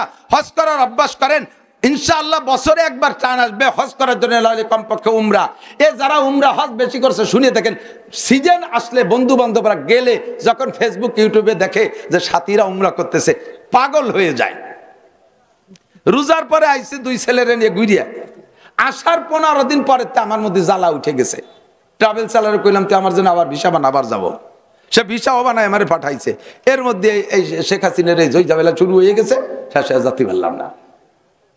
পাগল হয়ে যাবেন, স্বভাবের সাথে সেট হয়ে যাবে। তো শরিয়াত কো তবিয়াত বানানা, এদিক তাকান, শরিয়াত কো তবিয়াত বানানা। বিরাজ করার অভ্যাস আছে, ঘুমানোর আগে বিরাজ করেন, অভ্যাস আছে। একটা দিনও বিরাজ ছাড়া আপনি ঘুমাতে পারেন না। ওই জায়গাটা বিরাজটা করে মেসক করেন, ওই জায়গাটা বিরাজটা করে মেসক করেন। মেসাকের অভ্যাস করলে আর বিরাজে আপনি মজা পাবেন না। মেসাকের অভ্যাস করেন। অজু বানানোর সময় অজুর আগে আপনি মেসক দিয়ে একটা ডলা দেন, ডান পাশ থেকে বাম পাশে 3টে ডলা দেবেন। ইনশাআল্লাহ ইনশাআল্লাহ এই অজুর দিয়ে যেই নামাজ পড়বেন, এক ওয়াক্তের নামাজের বিনিময় আপনাকে 70 ওয়াক্ত নামাজের সওয়াব দেওয়া হবে। এটা অভ্যাসে পরিণত করেন, এই স্বভাবে পরিণত করো। পেশাব করলে ঢিলা ব্যবহার করবই। যারা পান খান, এদিক তাকান, যারা পান খান, জর্দা দিয়ে পান খান, জর্দা না থাকলে যত বড় পান আর চুন আর সুবরি সামনে থাও, পান খান। আমি তো খাই না, আমি তো জর্দা দিয়ে পান খাই, খাতি পারি না, খাতি পারি না। এটা অভ্যাসে পরিণত হয়ে গেছে, স্বভাবের সাথে সেট হয়ে গেছে। ও যুবক, তুমি শরিয়াতকে স্বভাবের সাথে সেট করে ফেলো, শরিয়াতকে স্বভাবের সাথে সেট করে ফেলো। তুমি ঢিলা কুলুক যদি পকেটে না থাকে, শুকনো ঢিলার ব্যবস্থা যদি না থাকে, তুমি পেশাব করতেই পারবা না। তল পেট চিবিয়ে ধরে মাইলের পর মাইল আটতেছে, এরম রয়েছিস, পেশাব করবো তার ঢিলা নাই। দেখছো, স্বভাবের সাথে যখন ঢিলা সেট হয়ে গেছে, তখন তুমি বিনা ঢিলাই পেশাবই করতে পারতেছ না। মাইল পথ চলে যাচ্ছ, তুমি পেশাব ঢিলা ছাড়া পেশাব করতে পারবা না। আর হাদিসে আছে, আমার দিক তাকান, পেশাব এবং পায়খানায় যে ঢিলা ব্যবহার করবেন, আল্লাহর কসম এইটাকে রূপ পাল্টাইয়া কিয়ামতের ময়দানে আল্লাহ তাআলা নেকির পাল্লায় উঠাই দিবে। আপনার নেকির পাল্লা ভারী হবে ঢিলা কুলুক দিয়ে। তাহলে এই যে ময়লা মাখানো ছেলে গন্ধ কবে না? আল্লাহর কাছে ফিল্টারের ব্যবস্থা আছে না নাই? আছে। বিমানে যত পেশাব হয়, পেশাব তো ধরে রাখে বিমানে, ওই পেশাবরে শরিয়াতের উলামায়ে কিরাম জানে, বহুত বড় বড় আলেম আছে। এই পেশাবরে যদি রিফাইন করে, এই পেশাবরে যদি রিফাইন করে, পেশাব তো পানি, রিফাইন করে এর পেশাব হিসেবে যে দুর্বলতাটা, পেশাব হিসেবে যে দোষটা, এই দোষটা যদি মেশিন দিয়ে বের করে ফেলতে পারে, তাহলে পেশাবের গুণাগুণ আর পেশাবের দুর্গন্ধ আর পেশাবজনিত যে দুর্বলতা, ওইটা যদি পানির থেকে মেশিন দিয়ে বের করে ফেলতে পারে, তাহলে বাকি যে পানি, পিওর পানি বেরোবে, ওই পানি ফিরে আবার পাক ও হালাল। দুনিয়ার মেশিন দিয়ে যদি তুমি পেশাবরে পবিত্র বানানোর ফিল্টারিং করতে পারো, আমার আল্লাহ তাআলা কিয়ামতের ময়দানে ঢিলা কুলুককে ফিল্টার করে এটা পবিত্র বানাইয়া নেকির পালায় উঠাই দিতে পারবে কি পারবে না? এই পেশাবে ঢিলা ব্যবহার করার অভ্যাসে পরিণত করো। ফাঁকে আর একটা কথা বলে নেই, অনেক ভাইরা আছে, অনেক ভাইরা আছে এই এলাকায় আছে, আমার ভাইরা মতানৈক্য বাদ দেন, মতানৈক্য বাদ দেন। আপনি একটু গভীরভাবে বোঝেন, পুরুষের পেশাব আর নারীর পেশাব একরকম না। সৃষ্টিগতভাবে আল্লাহ তাআলা নারীদেরকে এমন ভাবে বানাইছে যে তারা পেশাব করলে জায়গায় বসে ক্লিয়ার হয়ে যায়, শুধু পানি দিয়ে ধুইলে হয়। আর পুরুষের পেশাব, পেশাব নালীটা চিকন সরু, বসলে উড়া মুড়া আঁকা বাঁকা হয়ে যায়। পেশাব করে উঠে দাঁড়াইলে এই বেকা পাইপটা ফিরে টান টান সোজা হয়ে যায়।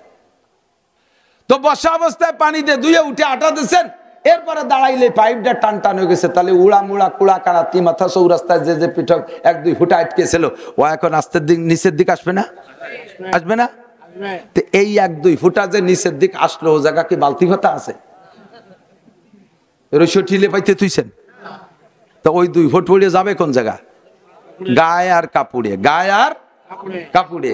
আপনি হাদিসে খুঁজে পান নাই যে আল্লাহর রাসূল পেশাবে ঢিলা ব্যবহার করছে, এইটা আপনি হাদিসে পান নাই বিদায় আপনি ঢিলা ব্যবহার করেন না। সহিহ হাদিসের আমল করতে হবে। তা হাদিসে নাই নবী আলাইহিস সালাম পেশাবে ঢিলা ব্যবহার করছে, এটা হাদিসে নাই, আমিও মেনে নিলাম হাদিসে নাই। কিন্তু হাদিস আর কোরআন সব জায়গা আছে। নাপাক অবস্থায় নামাজের কাছে যাওয়া যাবে না, কথা কোন ঠিক না? নাপাক অবস্থায় নামাজে যাওয়া যাবে? নামাজের ফরজ কয়টা? 13টা। কোন কয়টা? নামাজে কয় ফরজ? 1 নম্বরে শরীর পাক, সবাই বলেন 1 নম্বরে, 2 নম্বরে কাপড় পাক, 2 নম্বরে কাপড় পাক। এই পাক বানায় তো মসজিদে যাইতে হবে নামাজে। এই পাক রাখতে যে যেমন মানুষ তার সেরকম পদক্ষেপ নিতে হবে। যুবকরা তাদের শারীরিক গঠন ভালো, তাদের পেশাব হয়ে যায় একেবারে স্যালো মেশিনের মতো কলকল করে একবারে সাফ হয়ে যায়, পেটের মধ্যে দিয়ে মাথাতে বারোই চলে এসে ওই পাশ পর্যন্ত শেষ। আর বুড়ো মানুষ পেশাব করতে বসলি পেশাব স্টার্ট নিতেই লাগে 3 মিনিট, কাশতি কাশতি কাঁপতি কাঁপতি জাগতি জাগতি শেষে একটু শুরু হয়েছে, অর্ধেক ফাতে যাবার থামিয়ে গেছে, এরপরে বাকিটুক কুতিয়ে খাইতে যা হয়েছে পরে ছেয়ে যেন একটু রয়ে গেল নাকি একটু রয়ে গেল নাকি। এই মানুষগুলো যদি আটা দেয় যেটুক রয়ে গেছে ওইটুক আস্তে আস্তে পড়ে। তুমি যে কইলে যে হাদিসি কুলুক নাই, পেশাবে ঢিলা কুলুক ব্যবহার করা নাই, তো এই মানুষগুলো শরীর পাক রাখার উপায় কি? সব দেশের মানুষের শরীর একরকম না, সব মানুষও একরকম না, কথা কন না কেন? আল্লাহ আরবের মানুষ এদিক তাকান, পায়খানায় নবী আলাইহিস সালাম পায়খানায় 3টা ঢিলা নেছে, সহিহ হাদিস। হযরত আবু হুরায়রা বলেন আমি নবীকে 3টা ঢিলা দিছি আর 1 বদনা পানি দিছি, পরিষ্কার হাদিস। আল্লাহ রসুল বাথরুমে হ্যান্ড শাওয়ার ব্যবহার করে বদনাকে বদনা পানি ব্যবহার করে নাই, এ কথার মধ্যে কোনো সন্দেহ নাই। 3টে ঢিলা আর 1 বদনা পানি নেছে, তাহলে আমারও পায়খানায় 3 ঢিলা আর 1 বদনা পানি পাবো, এতে বেশি নিলি বারা সুন্নতের খিলাফ হবে, সহিহ হাদিসের খিলাফ হবে, কথা কয় না? আরবের মানুষের দ্বারা এই 3 ঢিলা আর 1 বদনা পানি এনাফ, কারণ তারা খায় শুকনো মুকনো গুড়ার মতো কড়কড়ি পায়খানা করে, ও কোনো আনে মাহায় না, 3 ঢিলাই দিয়ে মুছে থুয়ে হয়ে যায়, তারপরে পানি 1 বদনা পাও। আর আমরা বাঙালিরা পেঁয়াজি বেগুনি তারপরে সিঙ্গাড়া পুরি খেসড়ি মেসড়ি খুদ ফুটডু ডাল চাল এ আটা যাও খুদি যাও এ খাইয়ে পেটের মধ্যে আষাঢ়ে মেঘের মতো গুড়গুড় গুড়গুড় করে ডাকতি তালে রয়েছে, পায়খানায় যাওয়ার আগে বাইরিতে লুঙ্গি শেষ, 2 রান বাইয়ে চলে গেছে, এরপরে যেটুক চলো হেনে যাইয়া। এখন তুমি 3 কুলুকার 1 বন্দা পানি দিয়ে সাফ করলে হবে? এ জায়গা তো তোমার দমকল মারি দিলেও সাফ হয় না। এখন তুমি সহিহ হাদিসের পর আমল করো, 3 কুলুকার 1 বদনা পানি আমল করো, তোরে পানি বেশি দেবো না, তুই আনতে পারি তুই পারবি না। এ জায়গা তুমি কি বলবা? কয় না শরীর পাক তাতে যা লাগে, কাজেই তুমি এ জায়গা যদি বলো শরীর পাক তাতে পানি আর কলুক যে কয়টা লাগে সেই কয়টা, তাহলে আমারও মশালা এইটাই, শরীর পাক রাখতে হবে, পেশাবে ঢিলা প্রয়োজন হলে করতে হবে। এবং বাঙালিদের জন্য 99% পাবলিকের জন্য পেশাবে ঢিলা ব্যবহার করা জরুরি, নইলে শরীর আর কাপড় নাপাক হয়ে যাবে, ঠিক কিনা? কথা বোঝা গেছে? এই কুলুক আমার যুবক ভাইরা এদিক তাকাও, আমার মুরব্বী বাবারা, বিশেষ করে নামাজি মুসলমান মুরব্বীদের দেখি পেশাবে মোটে ঢিলা নেবে না, একেবারে খামি দিয়েছে ছাগলের মতো ঢিলা। বিড়ি খাও, শেক সিগারেট, 1 প্যাকেট সিগারেটের দাম 25 টাকা নাকি, ঠিক আছে নি দাম? হ্যাঁ কত কিনি নে তো অনেকদিন খাইটাই নিয়ে জানি, শেক সিগারেট 60, বাপ রে বাপ, 25 টাকায় 1 বান্ডিল টিস্যু হয়। তোমার পকেটের মধ্যে সিগারেটের জায়গা পাইলো, পকেটের ভিতরে মোবাইলে জায়গা পাইলো, তোমার পকেটের মধ্যে একটু টিস্যু জায়গা পায় না কে? তোমার পকেটের মধ্যে একটু টিস্যু জায়গা পায় না কে? তোমার পকেটের ভিতরে মেসওয়াক জায়গা পায় না কে? তোমার পকেটের মধ্যে মোবাইলে জায়গা পায়, পকেটের ভিতরে কেন মেসওয়াক জায়গা পায় না? মুসলমানের হাতিয়ার হলো টিস্যু, কুলুক, মেসওয়াক আর তাসবিহ, কথা কন? মুজাহিদিন সাহাবায়ে কিরাম যুদ্ধে গেছে, কাফেরদের দলে লোক সব দিন বেশি, মুসলমান লোক অল্প কয়জন, যুদ্ধে খালি যেতে ডেলি যেতে, সামনে আগে আগে পতাকা গাড়ে। এখন এই কাফেররা ঠগে কে? এর জন্য কাফেরদের নেতা গোয়েন্দা পাঠাইছে, যাও তো দেখে আসে তো মুসলমানদের অবস্থা কি, তারা কি পরিমাণ সমরাস্ত্র নিয়েছে, ওকে কাছে খালি মারি খেয়ে চালিয়ে যাচ্ছি, অসুবিধে না। এই খবর নেওয়ার জন্য গোয়েন্দা পাঠাইছে মোসাদ, ইসরায়েলের মোসাদ বানাইছে না, 6.5 শয়তানের মোসাদ। গুরু বাইসা মুসলমানদের ভিতরে বিকেল বেলা দেখতে আসছে, যুদ্ধ হয়েছে দুপুর পর্যন্ত, রমজান মাস, বিকেল বেলা দেখতে আসছে, আইসে দেখে মুসলমান যেতে কি দিয়ে খোঁজ নিতে আইছে, তা আইসে দেখে যে মুসলমানরা আস্ত গাছ দড়িয়ে দড়িয়ে চাবাইয়ে খাচ্ছে, বিরাট বিরাট গাছ একটা দড়িয়ে টান দিয়ে নিয়ে এক পাশে চাবাই খাচ্ছে। এরা যাইয়ে কয় যে এ কয়দিন জাটুক মাইর খাইছি কালকে কোনো মতো মাঠে যার কায়দা নেই, কাল জাগের সাথে যুদ্ধ হবে, তারা যে কত বড়, সে আস্ত গাছ একটা দড়িয়ে এ পাশে চাবাই ও পাশ কিন্তু খেয়ে মিলাই দিচ্ছে। ঘটনা কি? এই কথা বিশ্বাস করার যোগ্য? এদিন কি হয়েছে? এদিন মুসলমান রমজান মাসে বিকেল বেলা মেসাক করতেছে, গাছ ডাল চাবাই মেসাক করতেছে, আল্লাহ তাআলা তাদের চোখের সামনে দেখায় দিয়েছে যে আস্ত একটা গাছ চাবাই খাচ্ছে। এই তোকে মনে হয়ে দেয়নি তো, টাইম দিয়ে হয়ে গেল। এদিক এই কথা তারা বিশ্বাস না করে কয় আর এক দল পাঠাইছে, এ তোরা যা তো দেখিয়ে দি। এক জীবনও হতে পারে না, পৃথিবীতে এমন সাইজের মানুষ হয় নাই যে আস্ত গাছ একটা ধরে ধরে সবাই খায়। বিকেল বেলা ওদের পরে আর এক দলরে পাঠাইছে, সে দল আইসে দেখে এই মুজাহিদরা পাহাড় দিয়ে মালা গাচ্ছে। এই মালা ধরে হাতে হাতে এরকম নাড়াচ্ছে আর আঙ্গুল দিয়ে খুঁচাই খুঁচাই একটা পাহাড় সরাচ্ছে।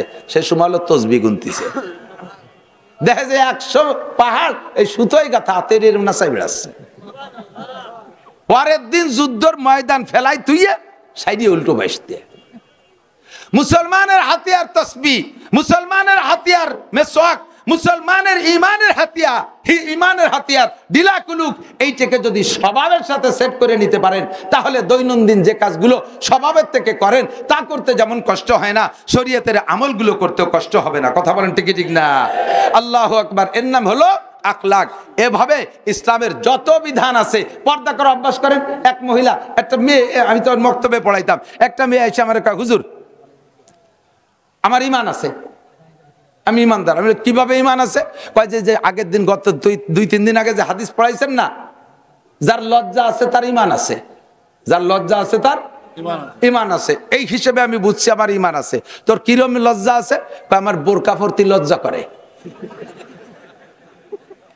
বোরকা ভর্তি, তার লজ্জা থাকলে ঈমান আছে, এই লজ্জার বলে ওর ঈমান আছে। কত বড় বদমাইশ চিন্তা করতে পারেন। মুসলমানের ইমানদার মেয়েরা বোরকা ছাড়া শ্বশুরের সামনে অনেকে যাইতে লজ্জা পায়, বিয়ের পরে বাপ ভাইয়ের সামনে বোরকা ছাড়া যাইতে লজ্জা পায়। এরকম মানুষ আছে না নাই? আল্লাহু আকবার। এদের সবই শরীরের সাথে, এদের ইমানের সাথে বোরকা অ্যাডজাস্ট হয়ে গেছে, আখলাকে পরিণত হয়েছে। কোথাও বোরকা ছাড়া যাইতে পারে না, কোথাও বোরকা ছাড়া যাইতে পারে না। ডাক্তারের সামনে যাইতে হবে, তাও বোরকাটা পরিয়ে, হাতে প্রেসার মাপবে, তাও হাতের এই কাপড় উঠাইতে দেয় না, কারণ আমার বোরকা থাক, উপর দিয়ে যাওয়াই হোক, মুড়ি যাই, তবু আমি গায়ের আমার শরীরের কোনো অংশ পর পুরুষকে দেখতে দেব না। পর্দা তার আখলাকের সাথে সেট হয়ে গেছে। কতক্ষণ ঠিক ঠিক না? ও যুবক, তুমি সুন্নতি পোশাকের অভ্যাস করো শোনা করো, তুমি ঢিলা পাজামা পরো, দেখবে এটা অভ্যাসের সাথে পরিণত হয়ে গেছে। তখন তোমার এটার ভিতরে শান্তিও পাবা, আরামও পাবা, নেকিও পাবা। একটা সুন্নতের বিনিময়ে 100 শহীদের সওয়াব পেয়ে যাবেন। আল্লাহু আকবার। ইয়া আইয়ুহাল্লাযীনা আমানু, অন্ধ জগতের অটল বিশ্বাসী পাগলরা, উদখুলু ফিস-সিলমি কাফা, মাথা থেকে পায়ের তালু পর্যন্ত বডিটারে ইসলামের মধ্যে নাও, সংসারটারে ইসলামের মধ্যে নাও, মার্দিক সংসারটারে ইসলামের মধ্যে নাও, অর্থনীতিরে ইসলামের মধ্যে পূর্ণপূর্ণি ঢুকাও। তোমার অর্থের মধ্যে সুদ ঢুকতে দিও না, ঘুষ ঢুকতে দিও না, চুরা টাকা ঢুকতে দিও না, ডাকাতি করা টাকা ঢুকতে দিও না, পরের আইল ঠেলা জমির ফসল ঢুকতে দিও না। আরে রাস্তাঘাট মেরি খা টাকা, কন্ট্রাক্টারি 2 নম্বরই টাকা তোমার অর্থের মধ্যে ঢুকতে দিও না। ওটারে পূর্ণ ইসলামের গিলাপ দিয়ে আটকায় রাখো, ইসলামের গিলাপ দিয়ে আটকায় রাখো। তোমার সমাজনীতিকে তুমি ইসলামের মধ্যে ঢুকাও। এই জায়গার ভিতরে অসামাজিক অমুসলমানদের সামাজিকতাকে ঢুকতে দিও না।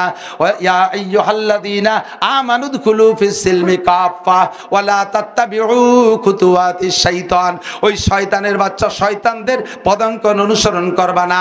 আরে দাড়ি মুসলমানরা কাটে না, আমার ছবি সব দাড়ি কাটে নাই, 2.5-3 লক্ষ নবী রাসূল দাড়ি কাটে নাই, 1.5 লক্ষ সাহাবা দাড়ি কাটে নাই, আবু হানিফা, শাফি, আহমদ, মালিক দাড়ি কাটে নাই, একজনও সুন্নতের খেলাফ পোশাক পরে নাই, ইন্দা কোন সাহাবা পাশা বেরানো প্যান্ট আর নায়কের মতো গেঞ্জি পরে নাই, এরকম ছোট ছোট ফিসফিসে দাড়ি রাখে নাই। এগুলো করে সব ইহুদ নাসারা, হিন্দু বৌদ্ধ খ্রিস্টানরা। কথা বলেন ঠিক ঠিক না? ওয়ালা তাত্তাবিউ খুতুওয়াতিশ শাইতান, তাদের পদাঙ্কন অনুসরণ করো না, কারণ ইন্নাহু লাকুম আদুউম মুবিন, শয়তান হলো তোমাদের প্রকাশ্য প্রত্যক্ষ শত্রু। আল্লাহ তাআলা এই শয়তানের হাত থেকে, তার অনুসরণের হাত থেকে আমাদের বেঁচে থাকার তৌফিক দান করে। সবাই বলি আমিন, সকলে বলি আমিন। রাজি আছেন তো ইনশাআল্লাহ? এই কথাগুলোর পর আমল করে টিকে থাকার জন্য একটা ট্রেনিং সেন্টার, একটা প্র্যাকটিস কেন্দ্র আছে। সে জায়গা গেলে মাত্র 40টা দিন অথবা 120টা দিন একটু ট্রেনিং করলে এই কথাগুলো আমল করতে সহজ হয়। জানেন জায়গাটার নাম? টুঙ্গিপাড়া, বগুড়া। কোন জায়গা? রংপুর ইরশাদ সাহেবের বাড়ি। চট্টগ্রাম ইউনুস মিয়াকে বাড়ি। কোন জায়গা? জোর হলো না, আরো জোরে, আরো জোরে। 120 দিন অথবা 1 চিল্লার থেকে শুরু করেন, এই কথাগুলো আমল করতে সহজ হবে। দস্তারখান বা দস্তারখান ছাড়া খাইতেই পারবে না, স্বভাবের সাথে সেট হয়ে গেছে। অবশেষে বিড়ি খাতি গেলেও দস্তারখান বিছেতি মনে করে।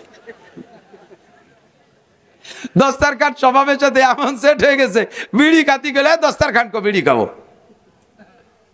সব জায়গা দস্তারখান ঢুকে যাবে। কথা কন না কেন? পারা যাবে তো ইনশাআল্লাহ। মাহফিল শেষ হওয়ার আগে চলে যান, নিয়ত আছে কার কার? একটু মহব্বতের সাথে হাত দেখান তো। শেষ হওয়ার আগে চলে যাবেন? না, দরকার নাই, একজন যাবে। ও একজন তো যাবেই, অসুবিধা। বাকি যারা হাত উঠে নেয় তারা বোঝা গেল যাবেন না, থাকবেন তো ইনশাআল্লাহ। আমি তো ভাঙা ভাঙা কাটা কাটা কথায় কথা বললাম, সুরও নাই, তালও নেই, যা পারছি তাই কইছি ক্লাসের মতো। পরবর্তীতে হযরত মাওলানা আব্দুল হালিম সাহেব, চরমনের হুজুরের তরিকার লোক, বড় মোহাব্বতের মানুষ, কণ্ঠ ভালো, সুন্দর সাজায় গুছায় কথা বলে। থাকবেন তো ইনশাআল্লাহ? মজা করে বয়ান শুনে যাবো, রাজি আছেন ইনশাআল্লাহ?